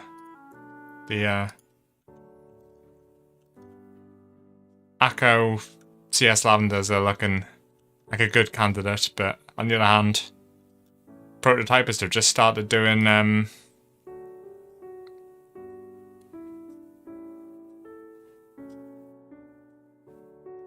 how have I got this on the row above? I sort of haven't got anything fixed yet. Okay, so I think out the side and then down. It's going to be the way to go. Or I could just go straight down, you know, from the corner. But yeah, I haven't decided what switches to run yet.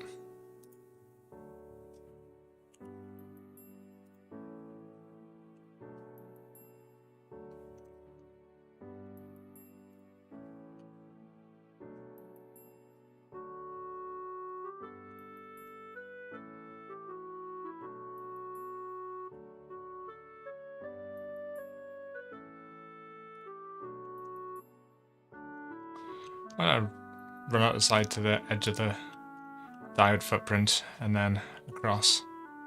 It seems like it'd be kind of cool. Oh.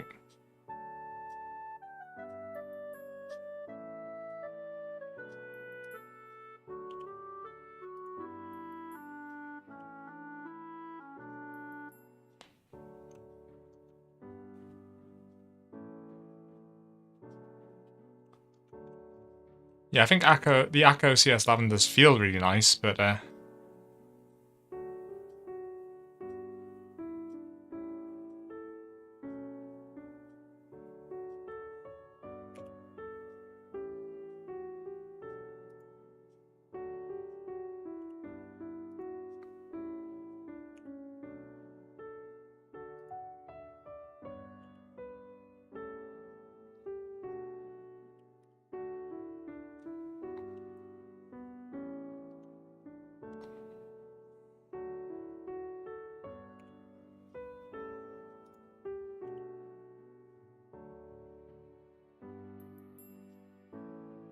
ugh.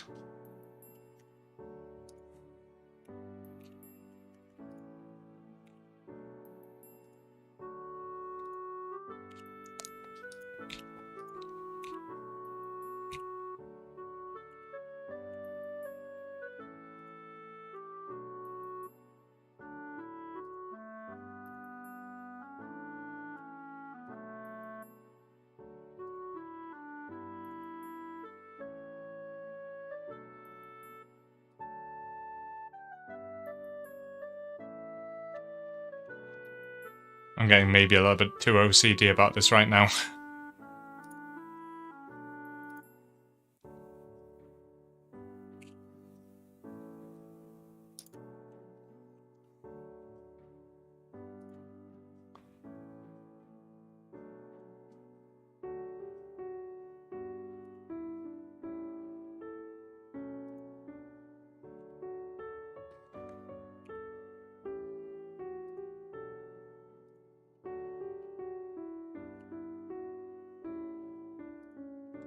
Hey, that one went a bit smoother. Now...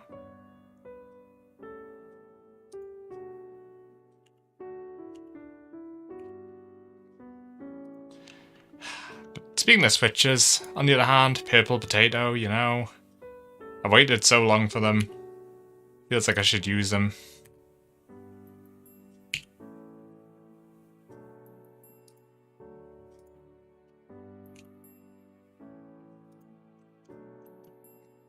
Especially for a special project like this one.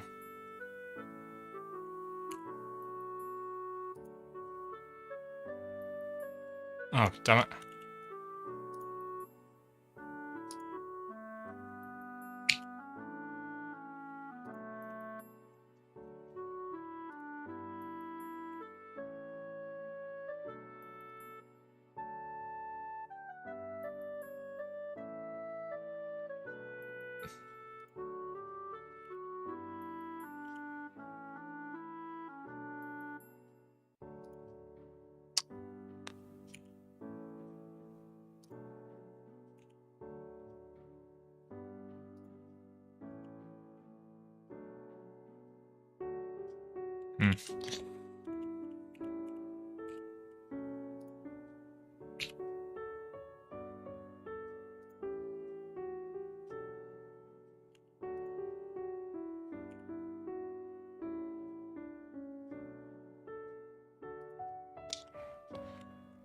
Man, I'm not getting this right.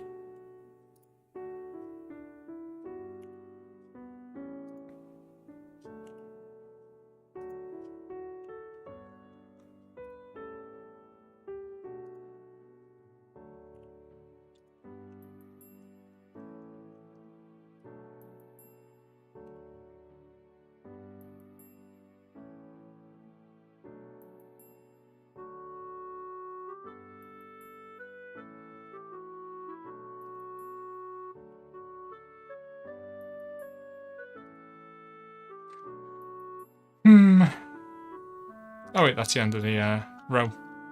And on to the next one.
Oh, damn it. Took that out the wrong way. Right.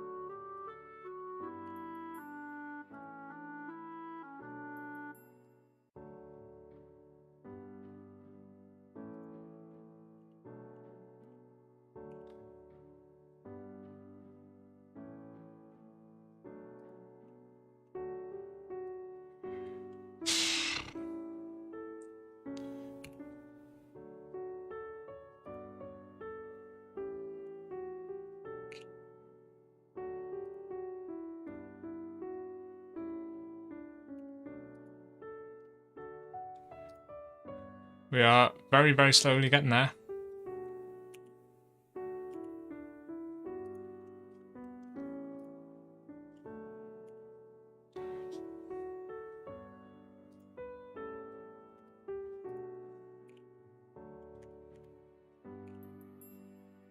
I think this probably could be done a lot faster, but I'm just being a little bit more OCD about it than I've been in the past since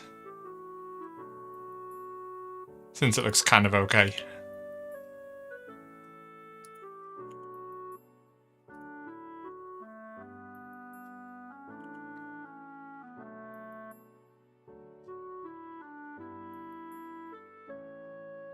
This is being weird.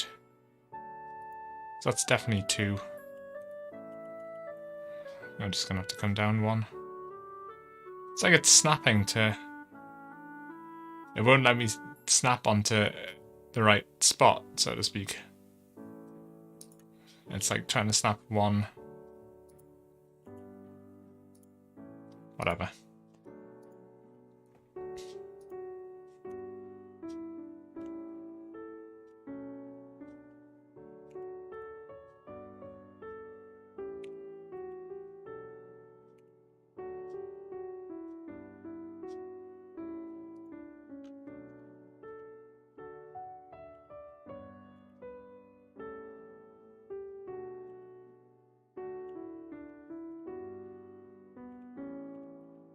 Oops.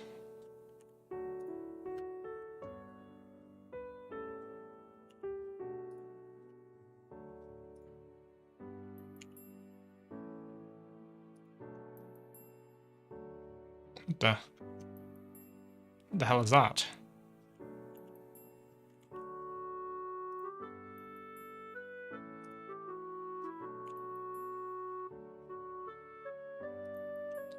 There we go.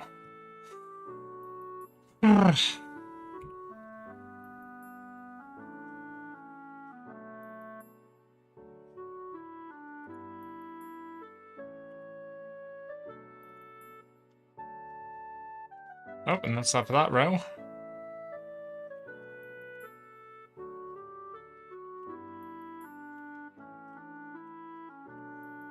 So we've only got 3 rows to go, and then it's a case of starting to hook up all the electronics.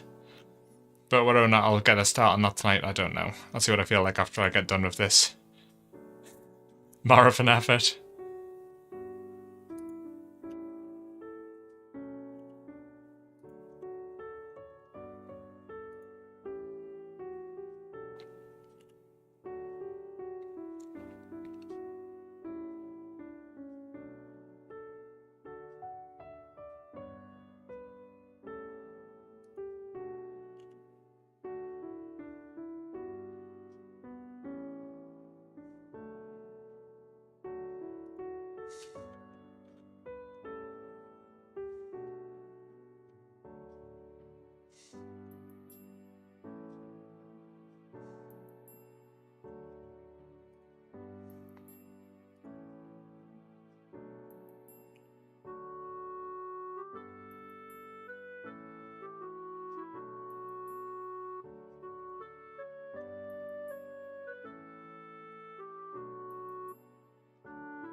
Getting there, getting there.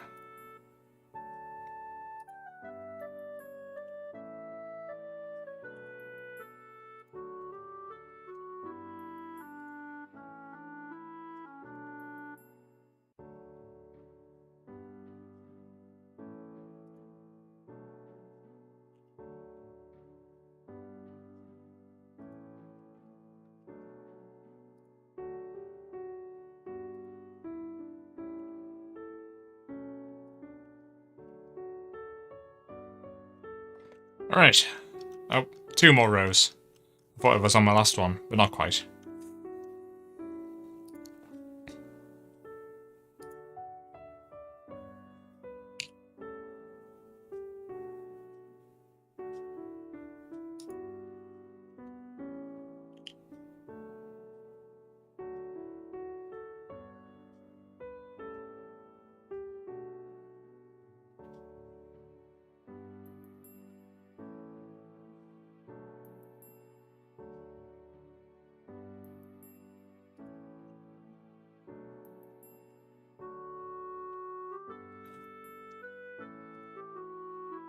Weirdly, I've never felt the urge to play a game like Satisfactory.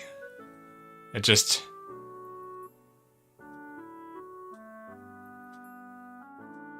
It's like doing this for like work is one thing, but doing it for fun? Like recreational fun? Like... I mean, I guess I can sort of see the appeal, but when you've been doing this all day, maybe not so much then.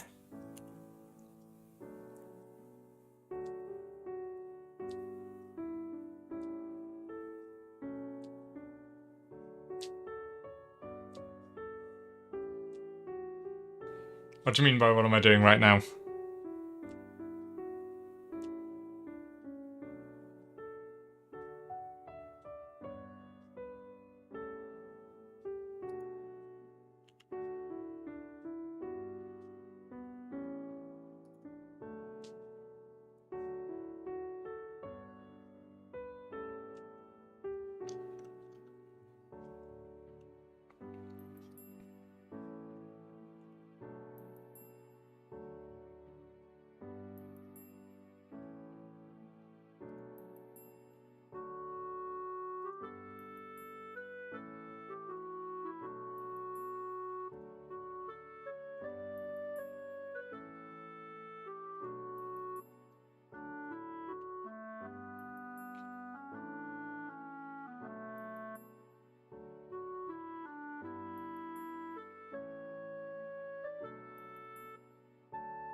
Well, technically I'm doing this for fun.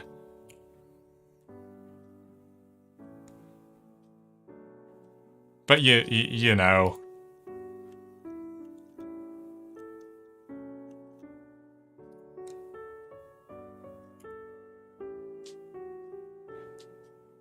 So I'm going to be dealing with making stuff and organising stuff, then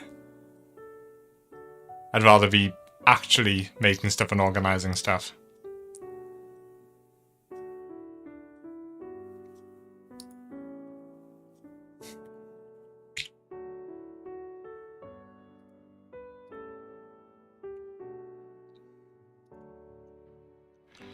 I guess it's like, I don't know, like the equivalent of, I don't know, say, I don't know. I was going to say it's like the difference between, like, I don't know, playing Guitar Hero if you're a guitar player and actually just playing guitar instead.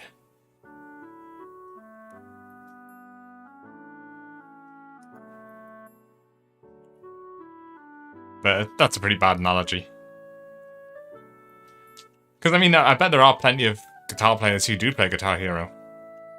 But, I don't know. Ugh.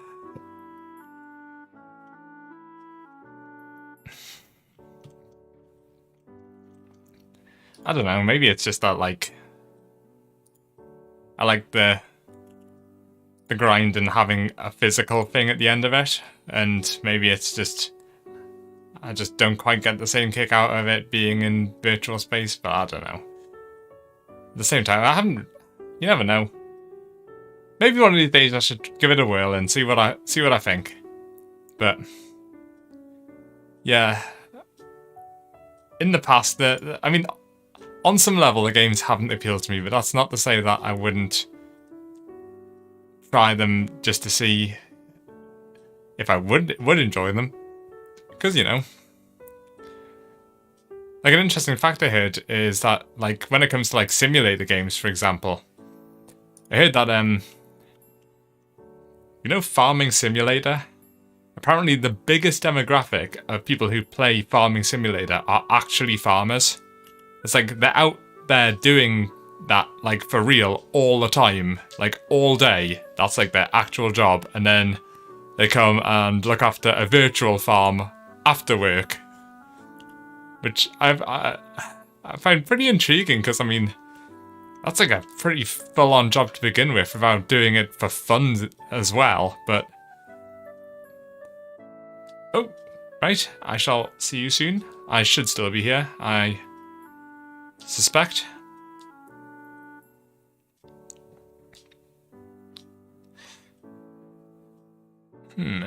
Why is this diode not snapping? Oh, whatever.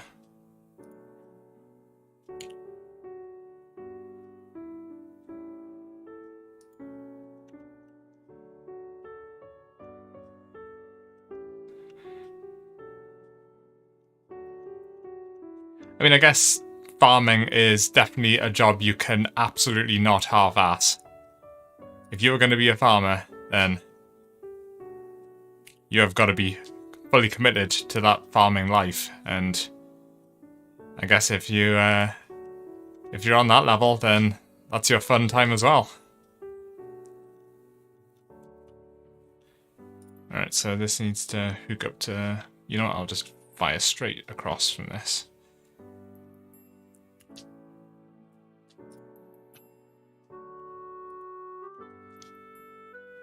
And that is all our rows joined up. Sick. Okay, so...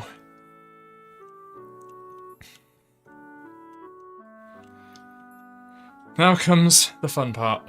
So I'm gonna have to take my power... let's join these up.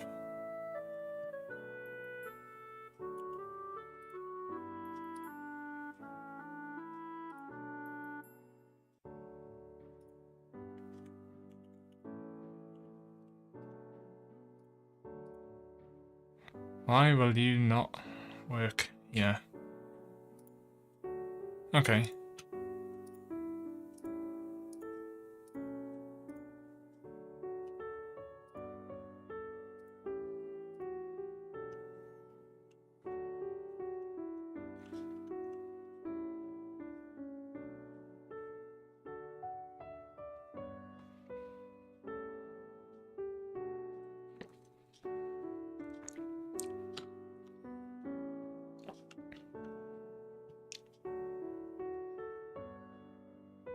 Right, oops.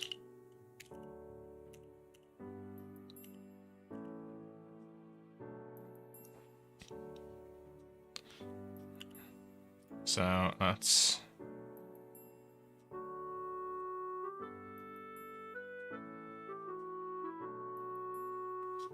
join this.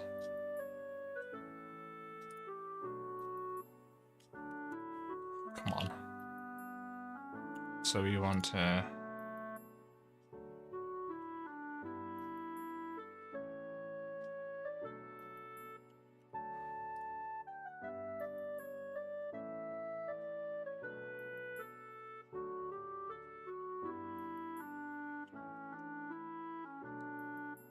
the problem we have is...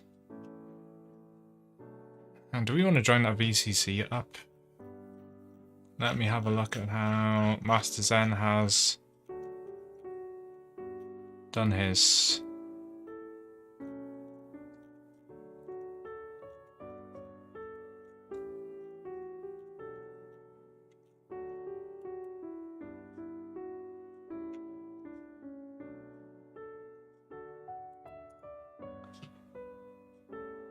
Alright, so he has connected his...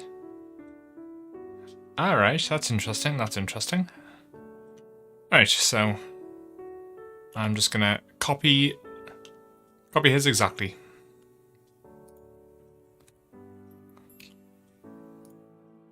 So...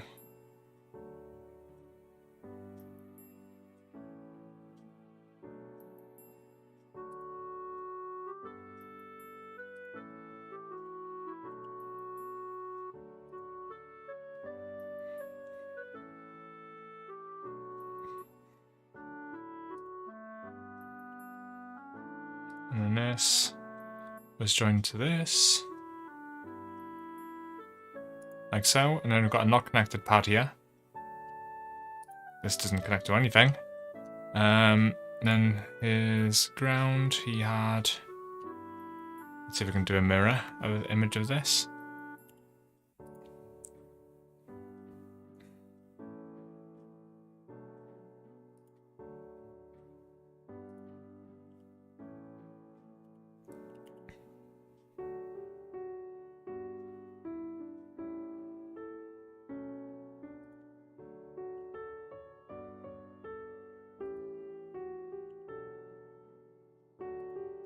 Right, that's pretty much a perfect mirror image. And then let's see if we can do the same on this one. So this pad wants to come to here. Again, that's not terrible.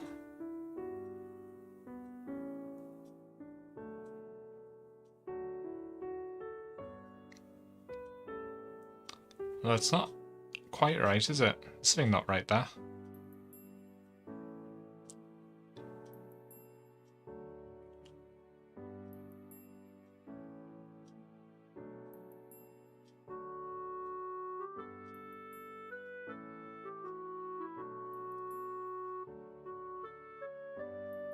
Oh, because there's an extra pad. That's right. Okay, so it'll never be a perfect match, but that doesn't matter, really.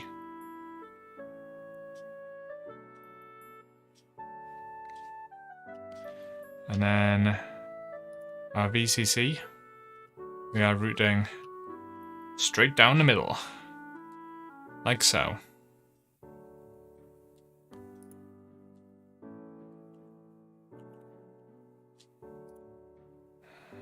And then we'll take that across in there.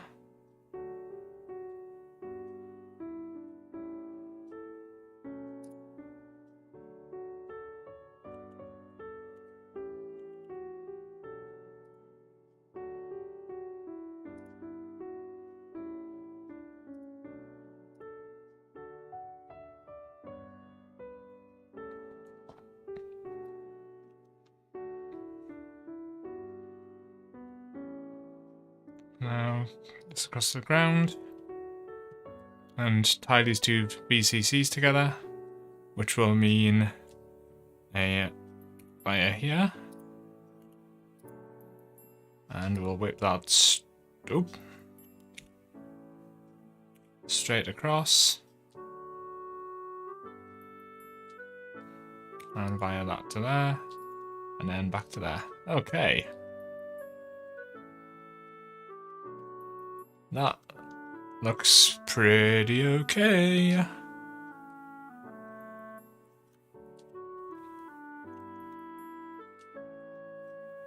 And once again, our differential pair is trying to fuck itself up, but I see that.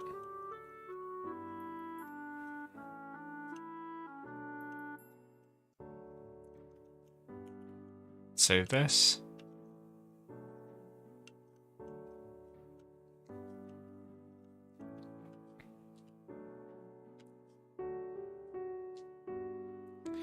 And now what I'm going to do is basically run my 5V from here. It needs to come all the way down to the board. Ugh. And usually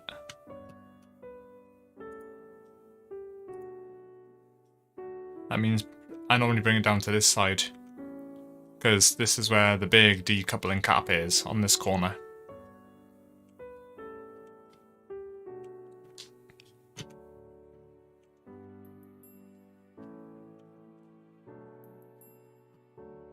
And I want to also keep it far away from our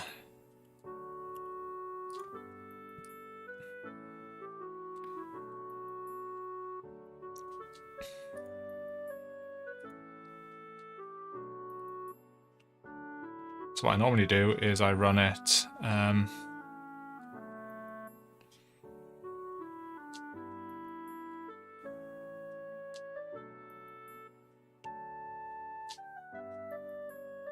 the opposite side, well, a fair way away from the differential pair, just to avoid any weirdness there.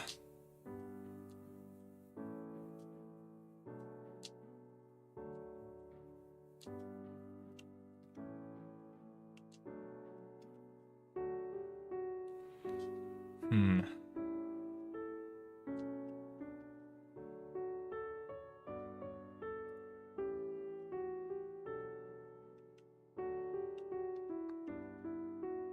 I want to come down to around here.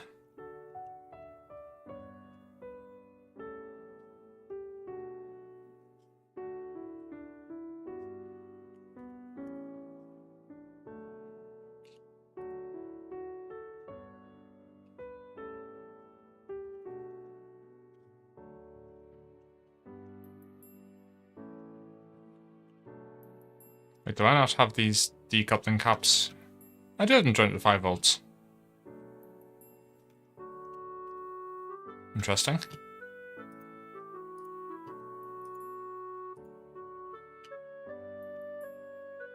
Right, so let's see, where am I going to take this? I think.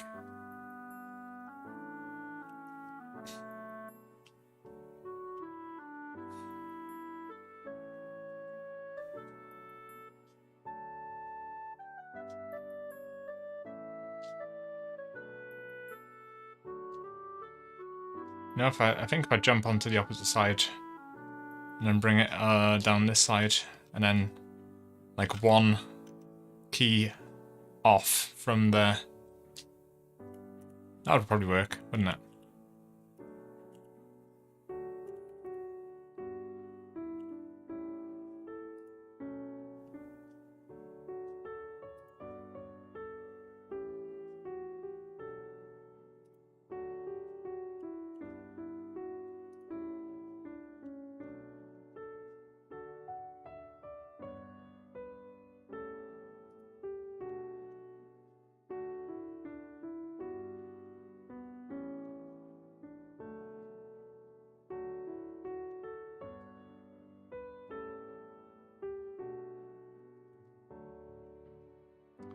Let me just drag you over there, and let's move you over here. And then we can come straight down here. And then I'll do the same thing here, so let's put in layer here.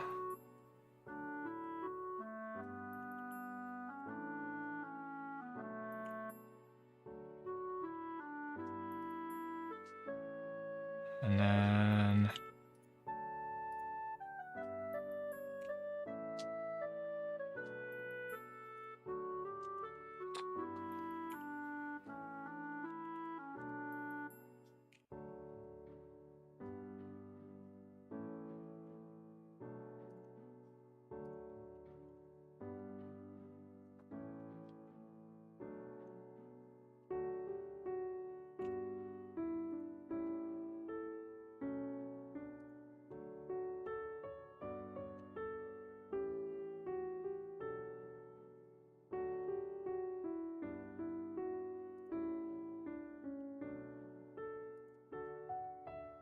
okay, cool.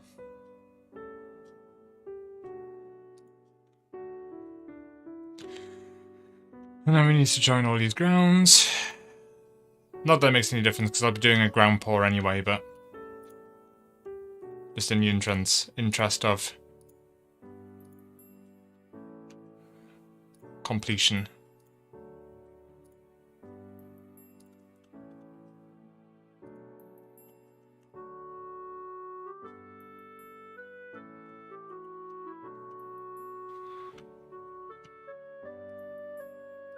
Right, so what the hell is going on with my...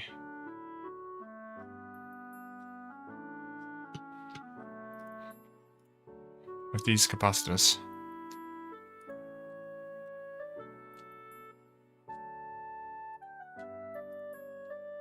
Right.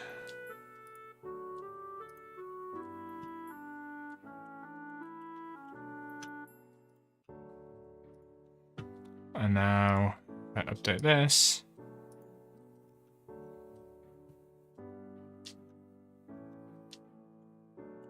Right. What the hell? Why is... Okay, cool.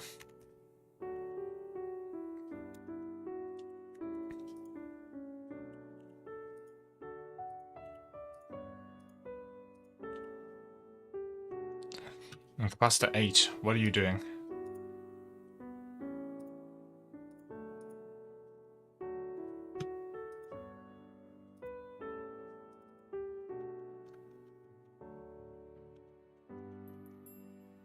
What the hell is capacitor 8?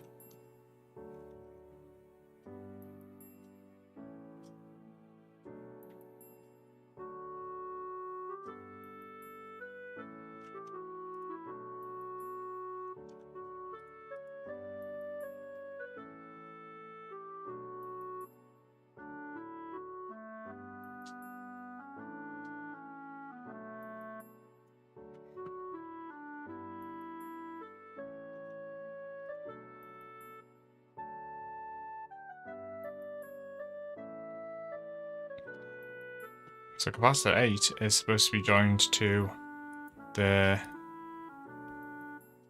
pin 6, which is UCAP.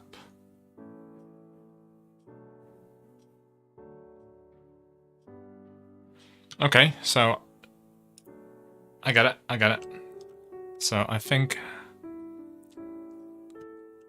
I have this wants to be up here somewhere, and this also wants to go somewhere over here.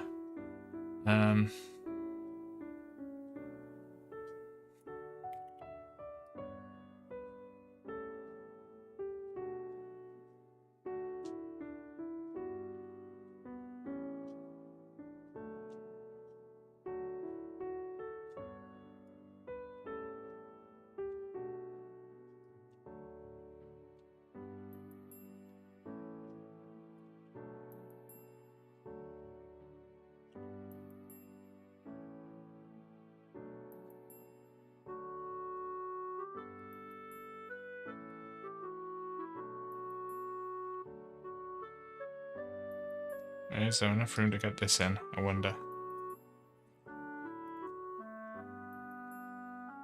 Oh yeah, just about.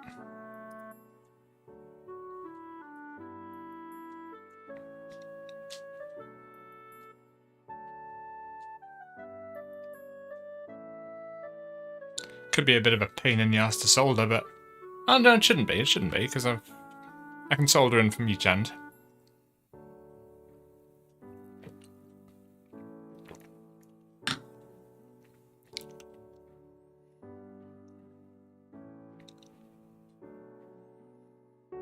That still leaves enough room to get onto the 5 volts. And same on this side. Okay, cool.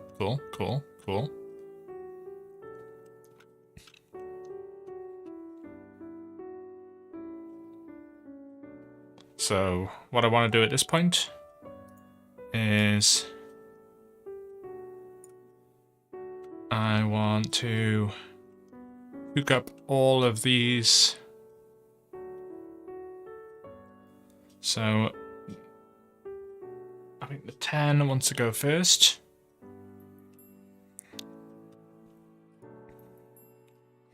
And I need to build basically a loop. You know what? Let's get rid of the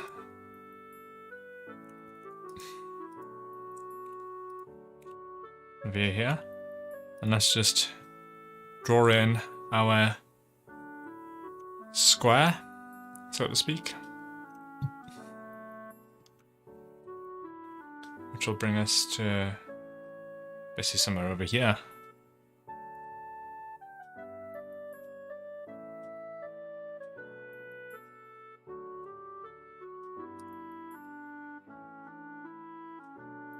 So I need... So Master Zen has 1, 2, 3, 4, 5 capacitors. And I have 1, 2, 3, 4... Oh, sorry, one of those is a resistor. 1, 2, 3... Only 4 capacitors, and I've got 5. I probably don't really need this one here. Or one of these. But I will double check against my schematic.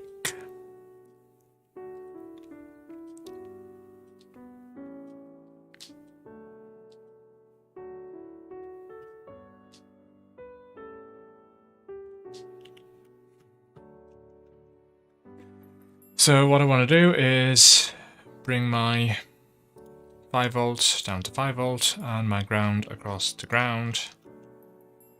And this corner, I want to move this resistor, which needs to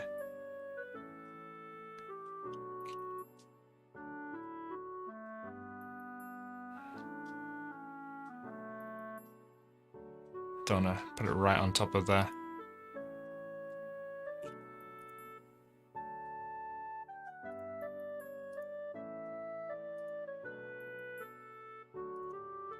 Just bring that in there.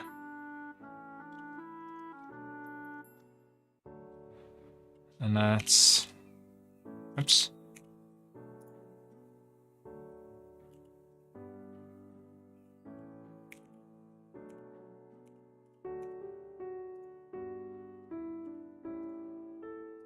Bring this to here and this to here. Same with this, so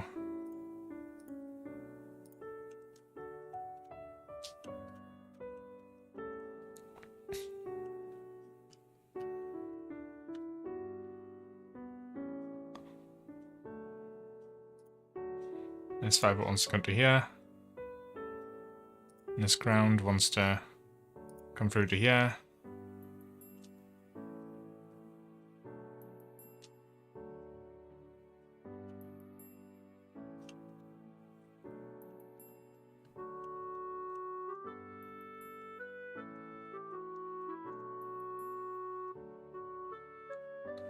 And I don't think I really need another capacitor there, but you know what? I've got this one, so I could use it.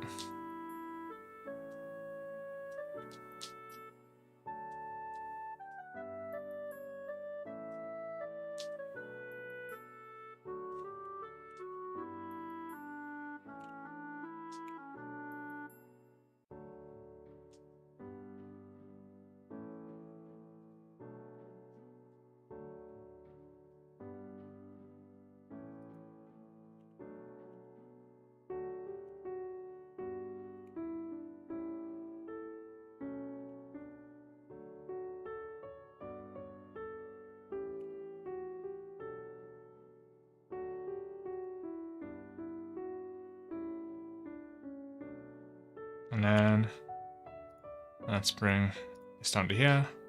Does that leave enough room to get these out? Yeah, it does. Okay. Okay, cool. That's not too bad, actually, all things considered.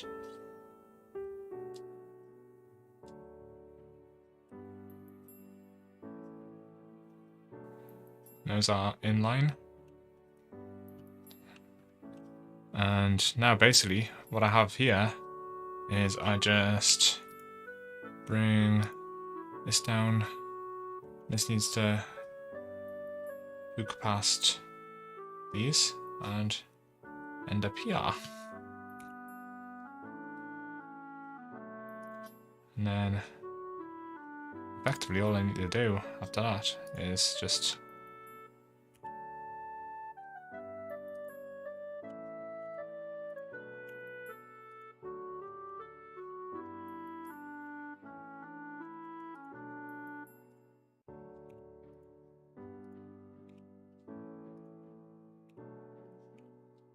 and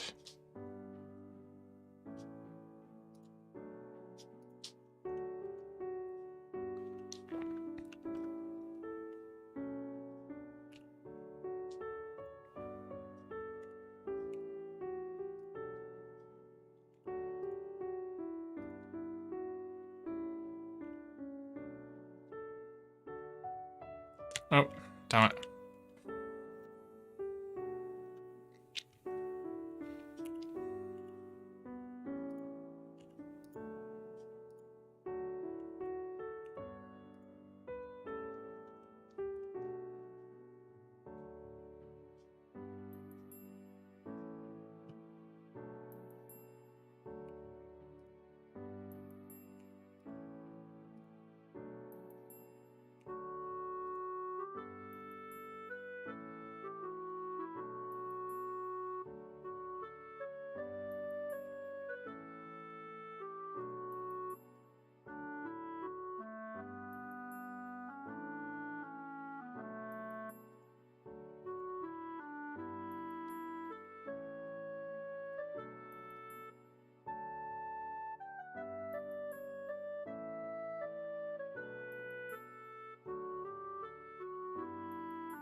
Oh, let's get rid of this.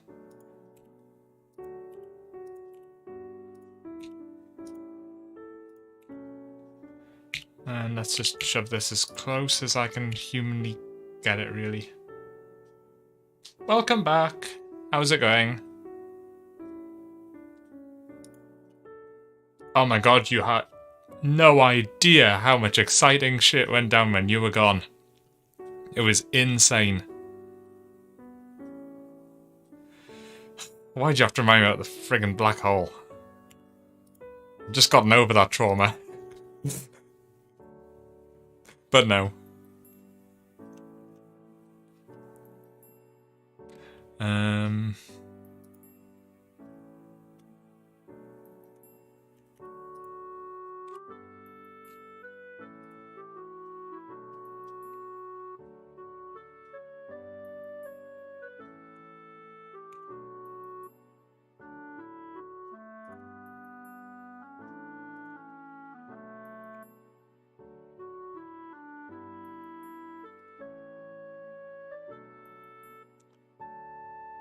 Basically, I've just been connecting up a bunch of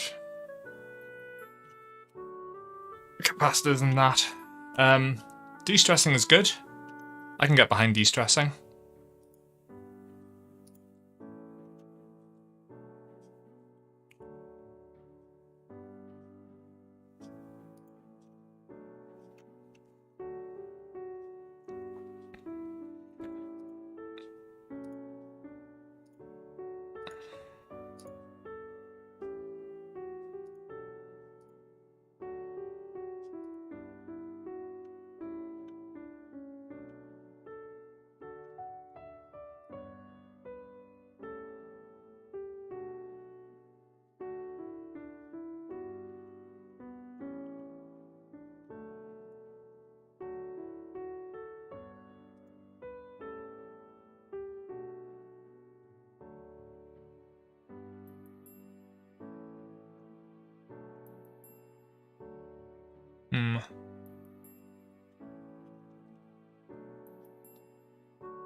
I think I need to redo where my crystal is, because that does not look right.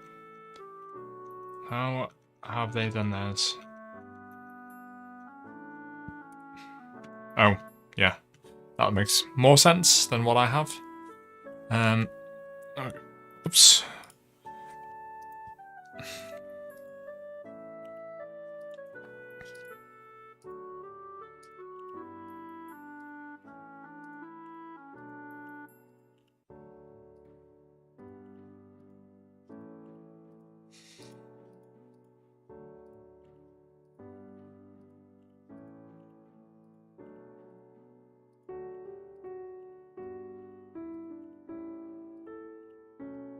Right, so... Oh, random bit of track. What I want is it to be like that. Yeah, now we're talking. And...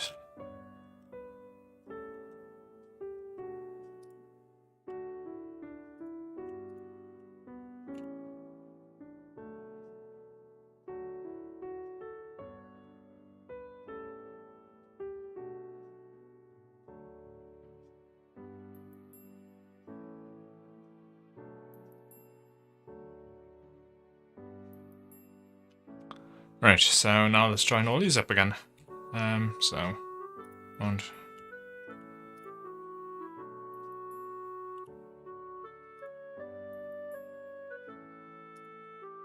There we go. Ground to ground.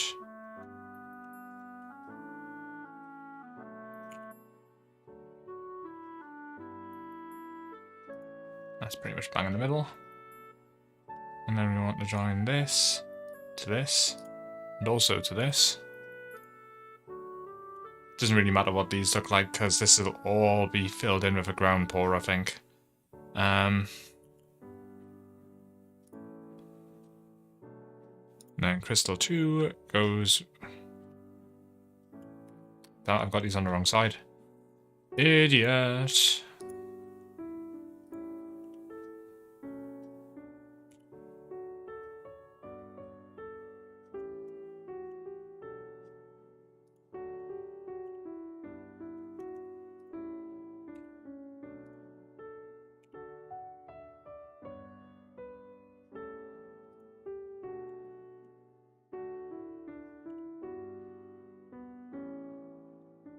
Let's check. Does that look okay?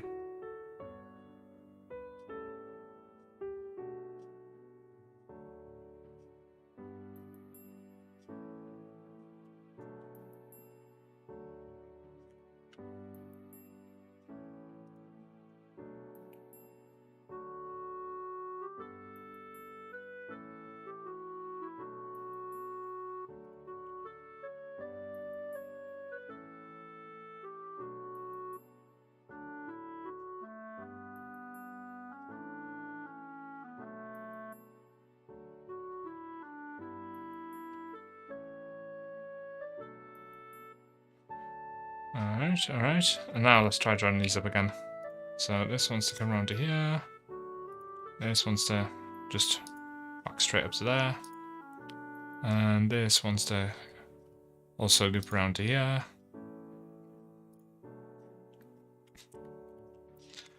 And then this wants to come around the outside to here. And this just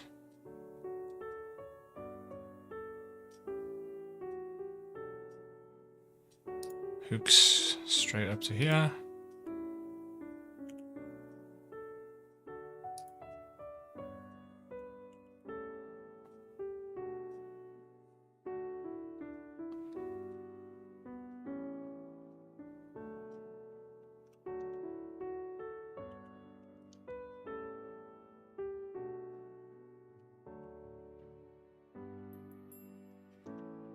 Alright. So I think that's about right for that. And I'll sort the ground pour out later.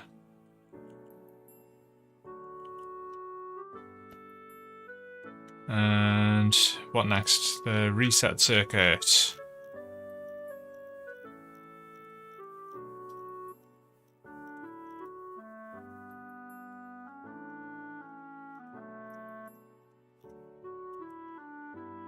Which I cannot remember how it works.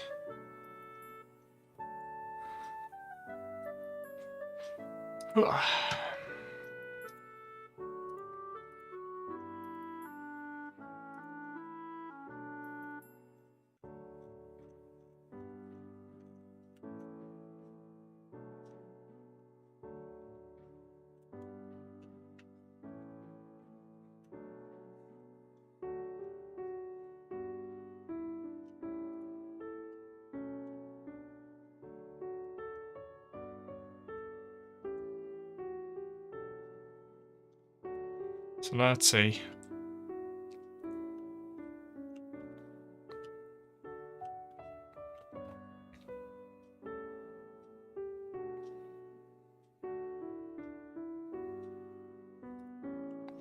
Let's move this to approximately the middle of this. How's that? That's not far off. It's good enough. I've got loads of room, so I might as well use it.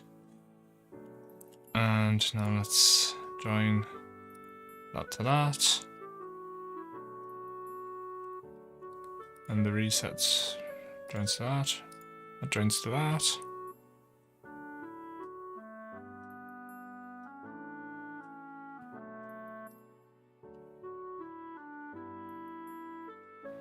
And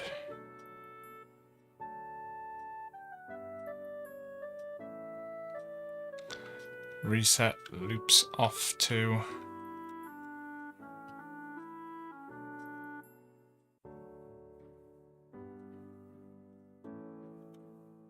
know what, let's just crank this all the way up to here and take it across straight. And then I'll just dip down.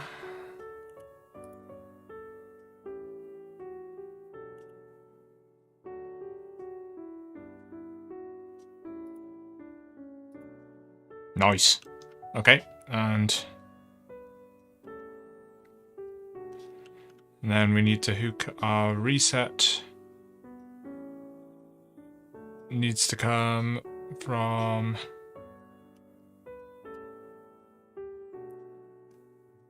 this resistor.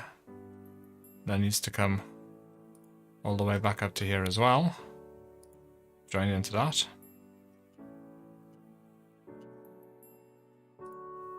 And our 5 volt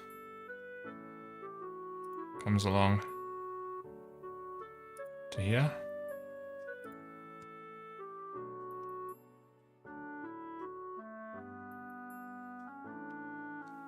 I guess the 5 volts can come back to here, around the oh, doesn't need to come all the way around the outside. I can just join into here.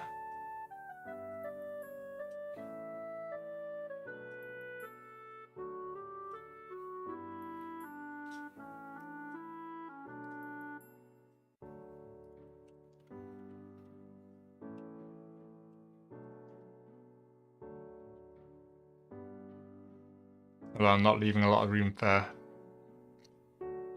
Should maybe try and leave more room at the bottom here for my. You know what? That's a problem for future Pi.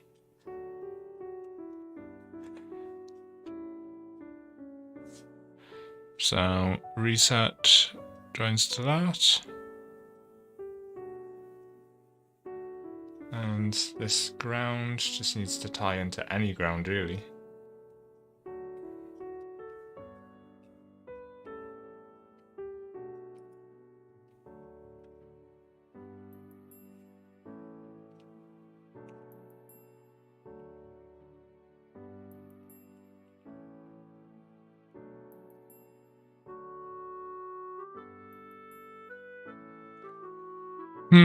Well, I might just leave that for the ground bill to take, the ground port to take care of.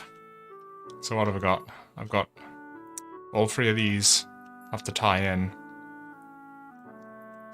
Now this is where things start getting spicy, because this could be a bit of a pain in the arse.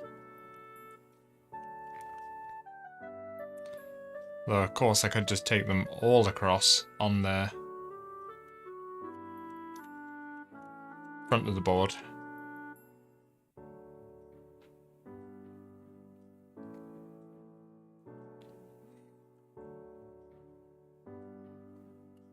At the same time, they're sort of in the right order now, so...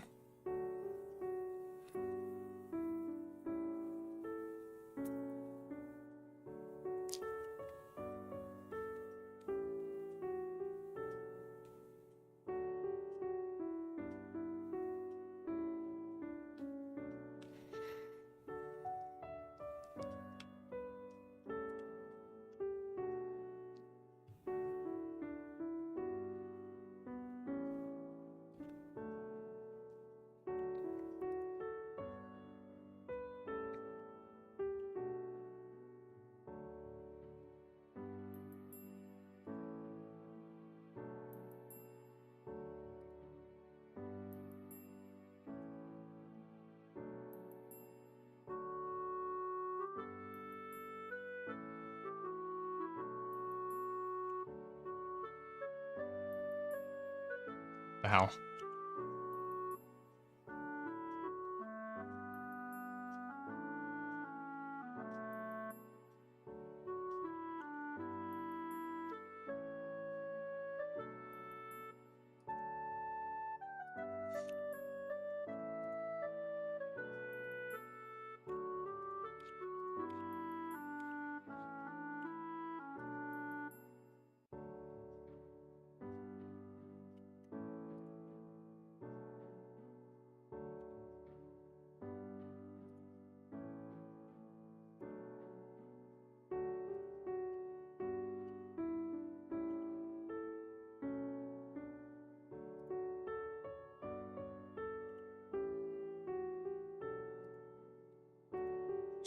Man.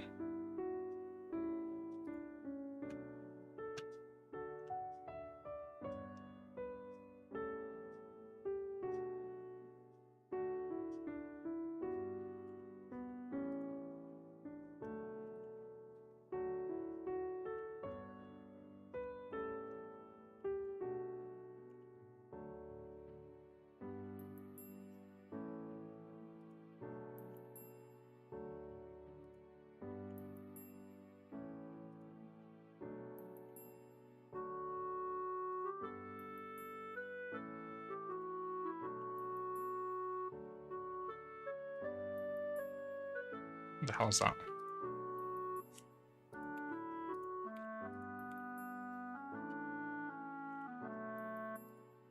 Oh, the hell?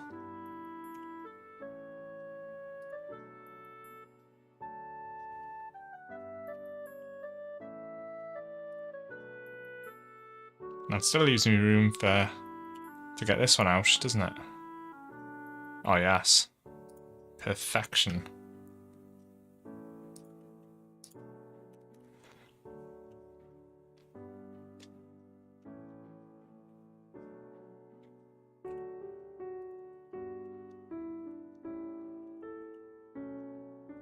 Now it's starting to look a bit more like an actual circuit board, isn't it?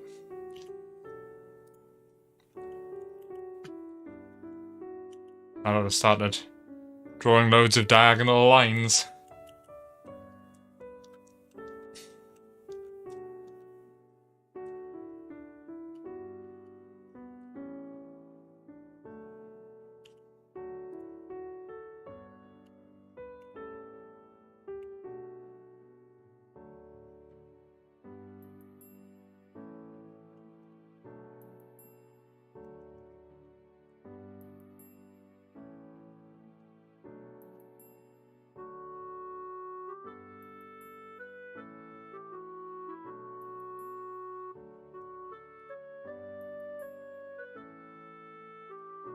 You know what?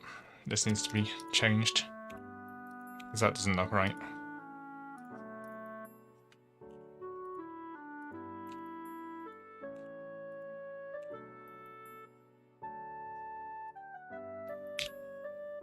Because I need enough room to get that other bit out as well.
Why are you trying to take over at the top there?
That won't quite fit.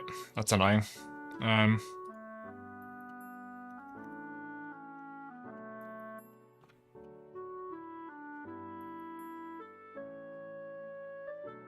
think these three would probably stack much tighter together. So this reset.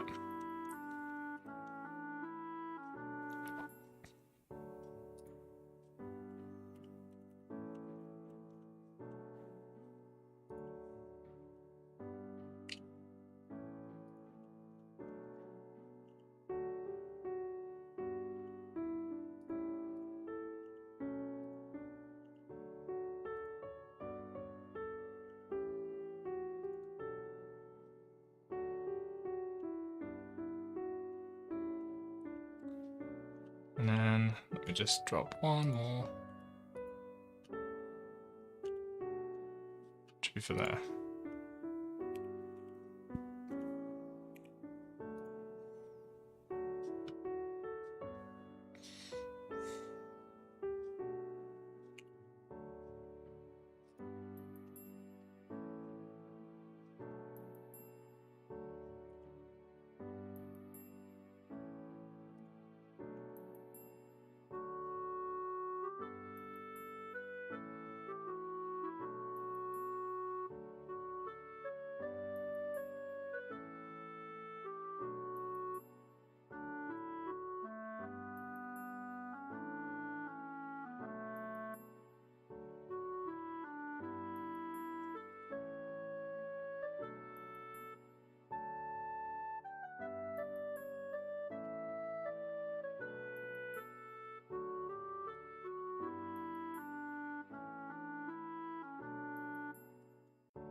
I will make this fit.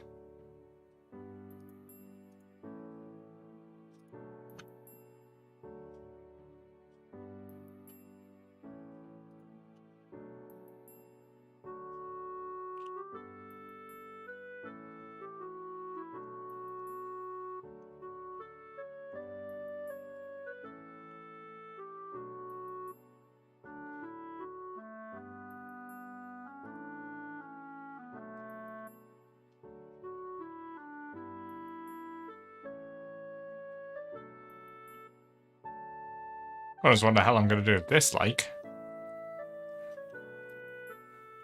Hello. It'll be easy to hook it up to one of these columns. If I made that for like column 3, that'd be dead easy. Because of course all of these can be moved around.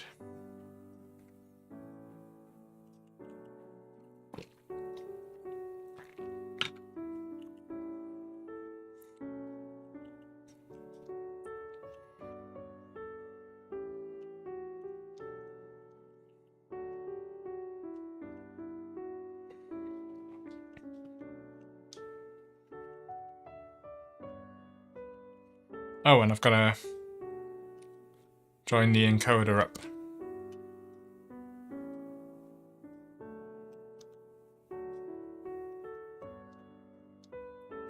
Which I guess I will just... I guess I'll just run it out this way and then up. That's probably the easiest way of doing it. So...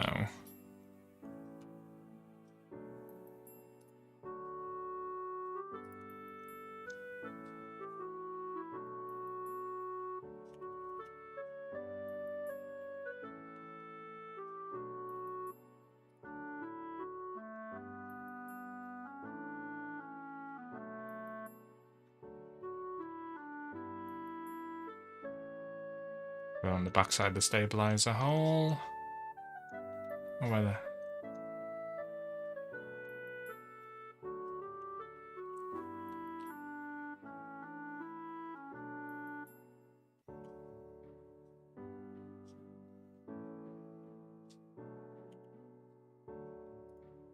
Oh, let's just do it about here.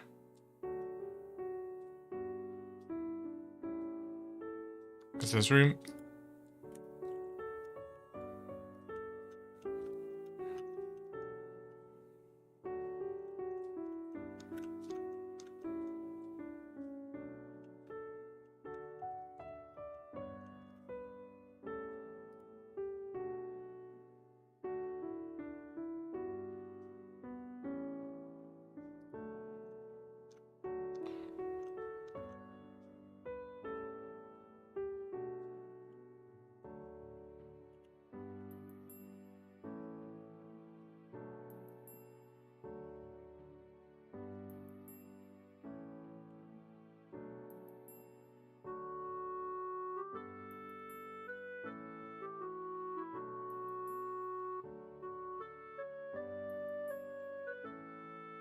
And then the last one.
The snapping is not perfect in this. Far from it, in fact. Which can be a bit of a pain in the ass. That's pretty okay, though, I think.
All right.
the hell?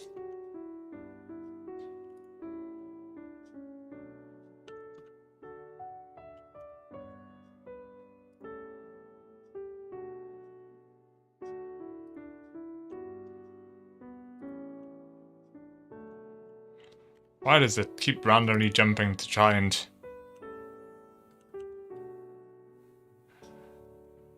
fit something that's like...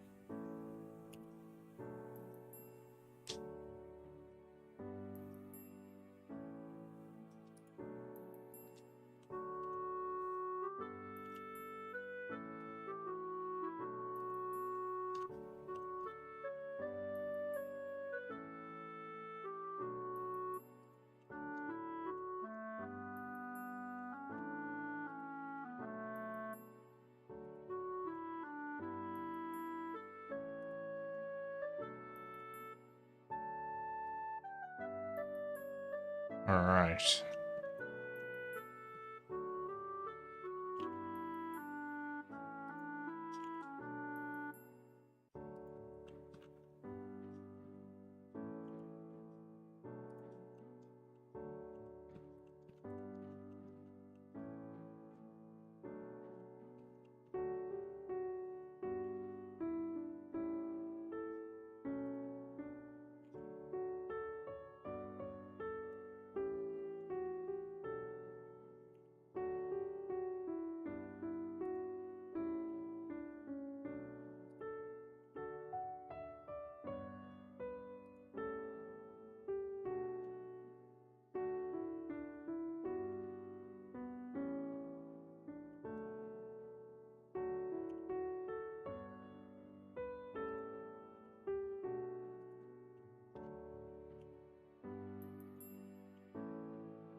Alright, let's see.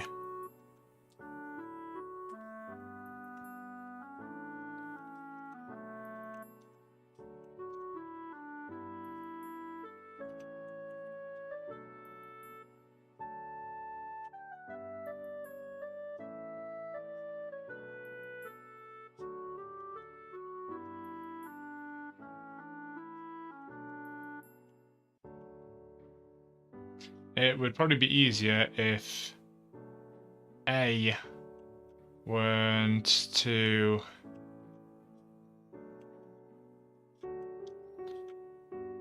if I swap these around a bit.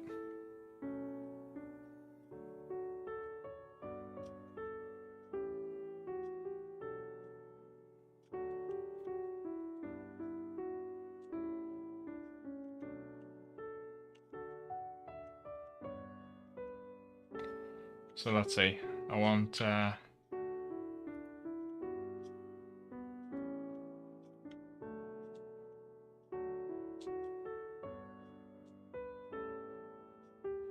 you know, I could just read it this way, couldn't I?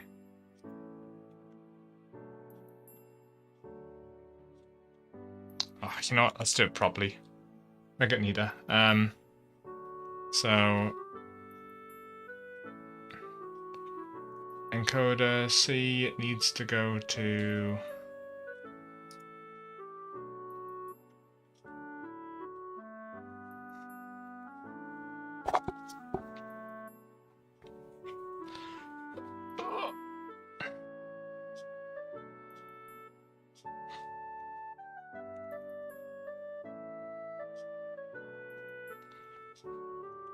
so Miso wants to go to encoder C instead of SCK.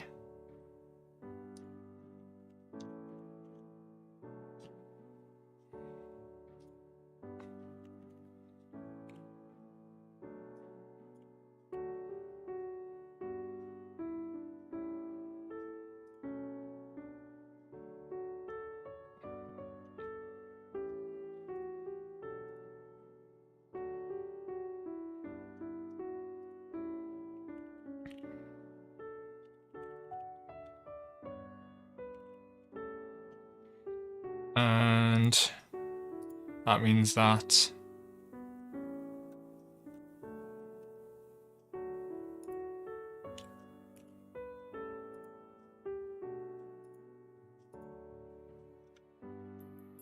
which is the middle one.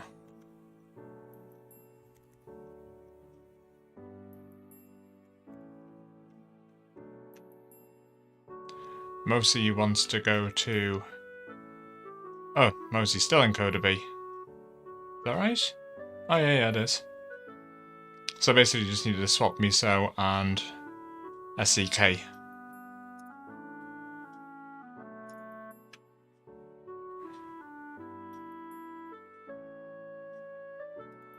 So that means that SEK is now encoder A.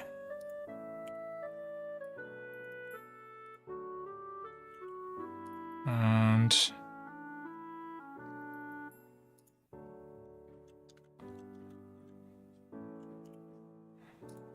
encoder A, and miso is encoder C, and save that, and update from PCB, and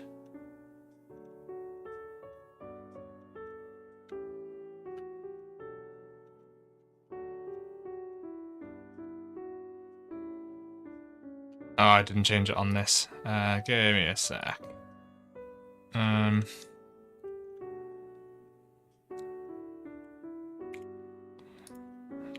C and A and update and close and A. That looks better. Alright, so I wanna just wait.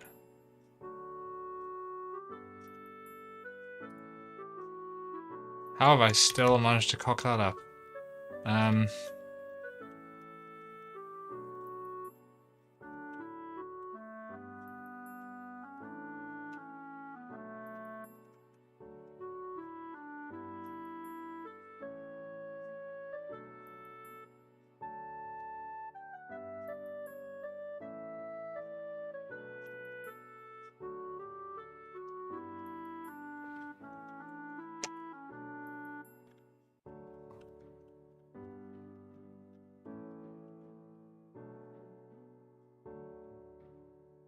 Because all I've done is change the labels. God, I'm such a dumbass. All I actually needed to do all along was...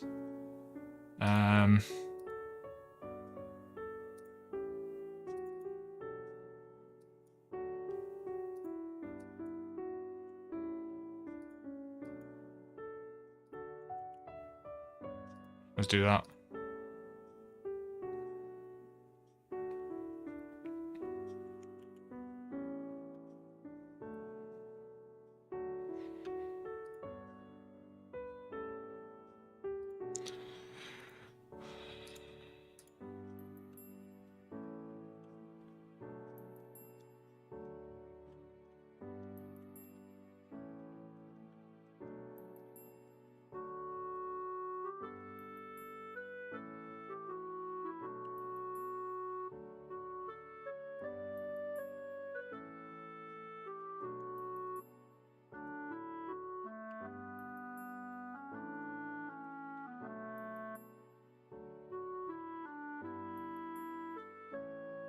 Alright.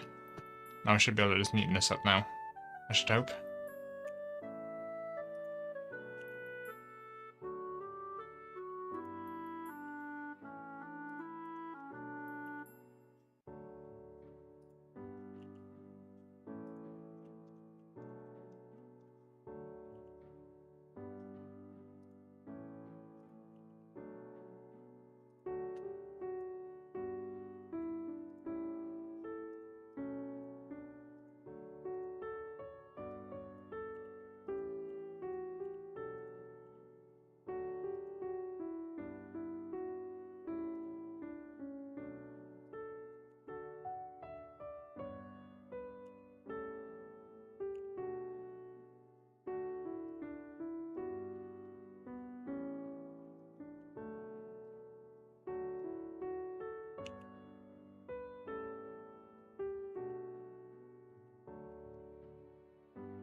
Oops.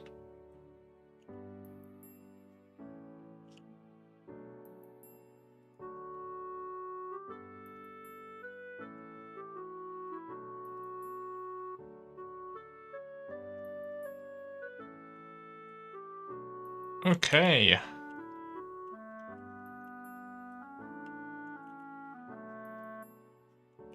Still looks like a bit of a hot mess, but I don't think it's quite as bad as it looks in reality. Certainly once I get the ground pours done.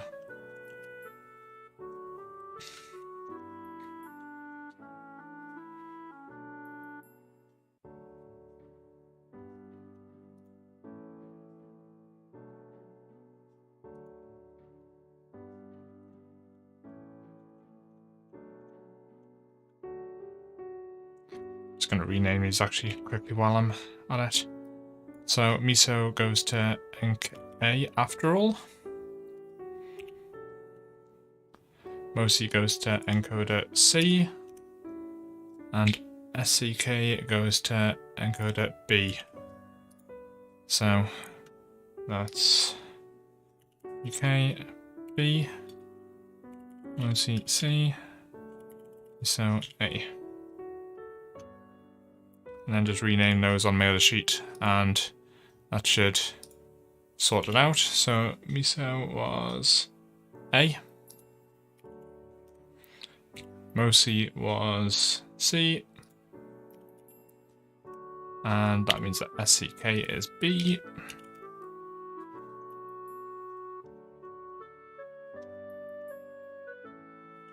And that means that SCK is now encoder B.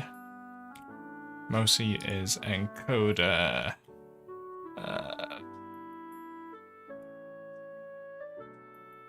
C.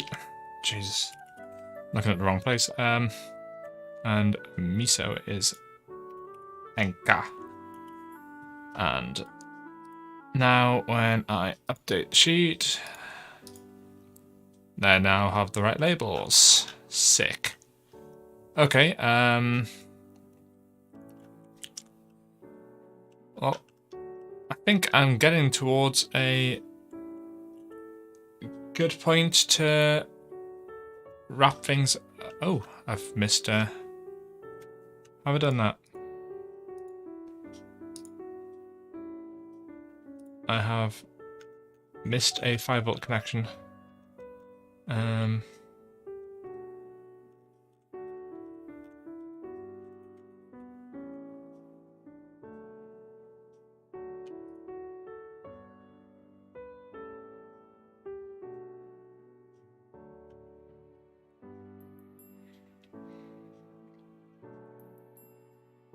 So that's just, let's just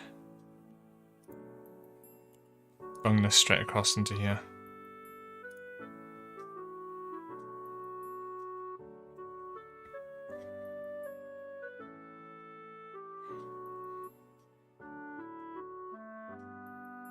I'm sure that 10 microfarad can take care of that. What the hell is that? Pin 42. Oh, is that that's the analog reference pin, I think. Pin 42. Is it? Yeah, AREF. Cool. Okie doke. So now that we've got this little lot all sorted out, you know what, I'm gonna move that over because that'll give me a bit more room for my to get all my other random crap hooked up.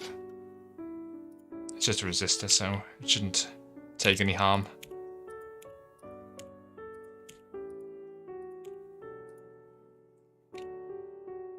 We'll just shove it over here.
And just bung that straight to there.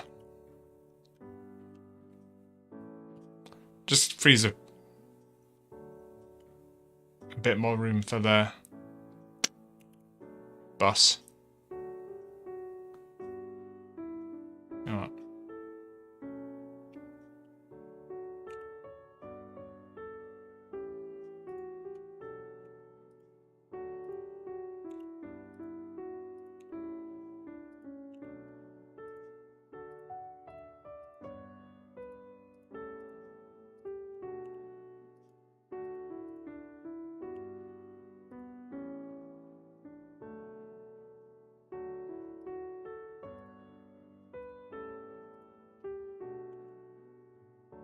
Right, now leaves loads of room to get all the wires out of here.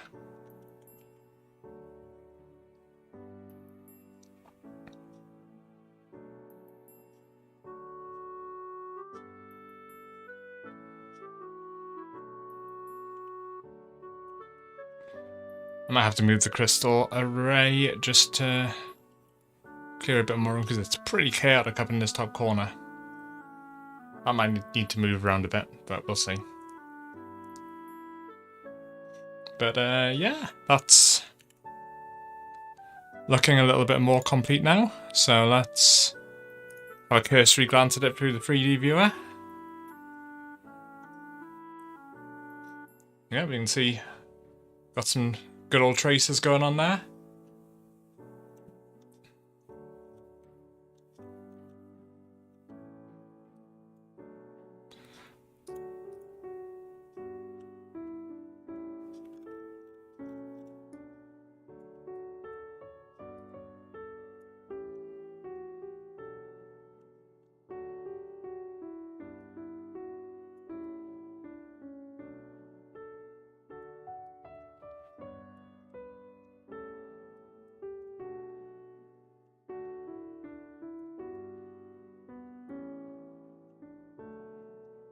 Oh, why does it keep freaking out when I try and drag it?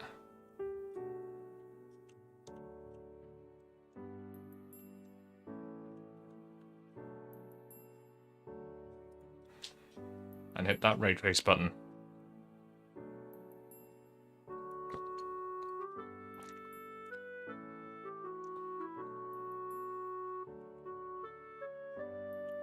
That's looking okay. Obviously a lot of labelling will have to be moved around, but especially down around the crystal and what have you. But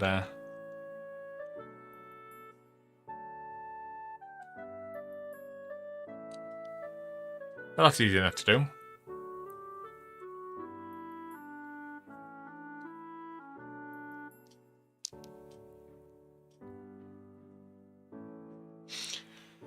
Cool. Oh, right. Wow. That was a fairly long stint for me. Actually, while I'm at it, I'll have a quick check just to make sure I haven't done any stupid mistakes and put a stabilizer too close to Nah, there's loads of clearance around all the stabilizer holes. That's fine. The number of times I've missed stuff, and interestingly, I think this keyboard's only going to need 2 stabilizers. The one for the spacebar and the one for the... Oh no, sorry, 2, 3, because I've got one for the backspace and one for the ISO enter over there. Exciting.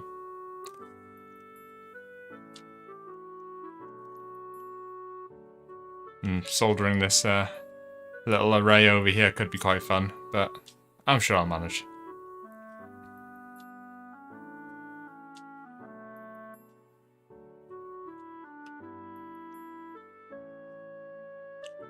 Anyway, let's call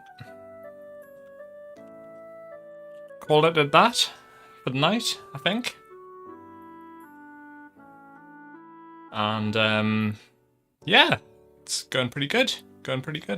So next time I've just got to finish hooking up all of the matrix to the MCU, and that should be pretty straightforward, to be honest, because I've given myself tons of room this time. And then after that, I mean, I've soldered worse, I think. I mean, the soldering the actual, like, chips on is one of my least favourite. That's a job for a very big magnifier and drag soldering. I was half thinking, when I get around to doing the soldering for this, it might be cool if I buy one of those, like, USB microscope things and hook it up as a webcam.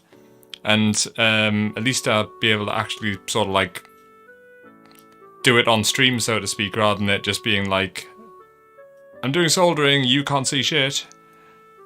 Yeah, that's something I'm thinking about, because they're not expensive these days. They're like 40, 50 quid. Don't know if they're any good, but...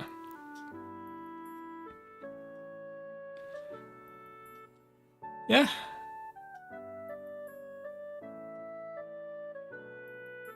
I mean, at least I could do some of the soldering on stream, because I mean, I think if I try and stream and solder hundreds of tiny SMD components, it will take about like 16 hours.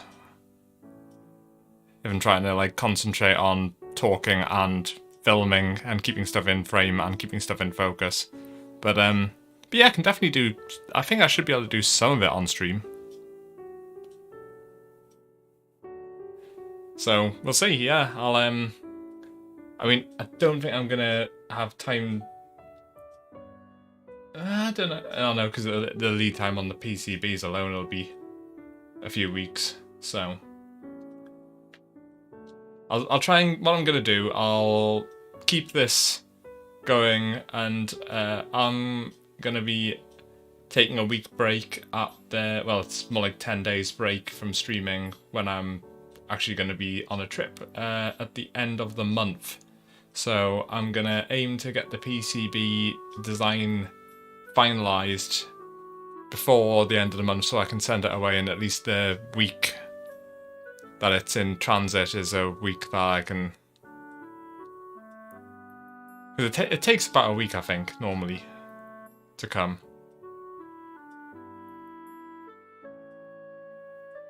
What with China, and that's a good point, actually. I don't know if they're the area where the PCB factory is in lockdown or what.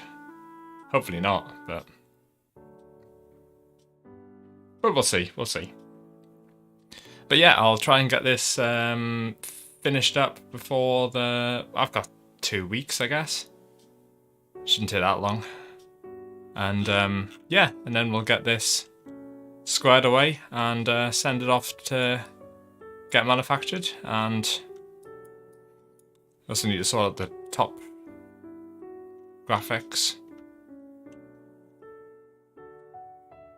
Not that they're going to be visible on this board, but I'm looking forward to getting this one up and running. Oh, actually, looking at it, I was a bit reluctant at first to move the USB connector, but with the way my desk's arranged at the minute, it'll mean that I can push my keyboard further left and free up a bit more desk space. So I guess I'll call it a happy accident. But yeah, so thanks again for stopping by. Oh god, my posture is terrible when I'm working at a computer. I wonder if I've got problems with my, like, spine. Anyway, thanks again, and I shall see you next time.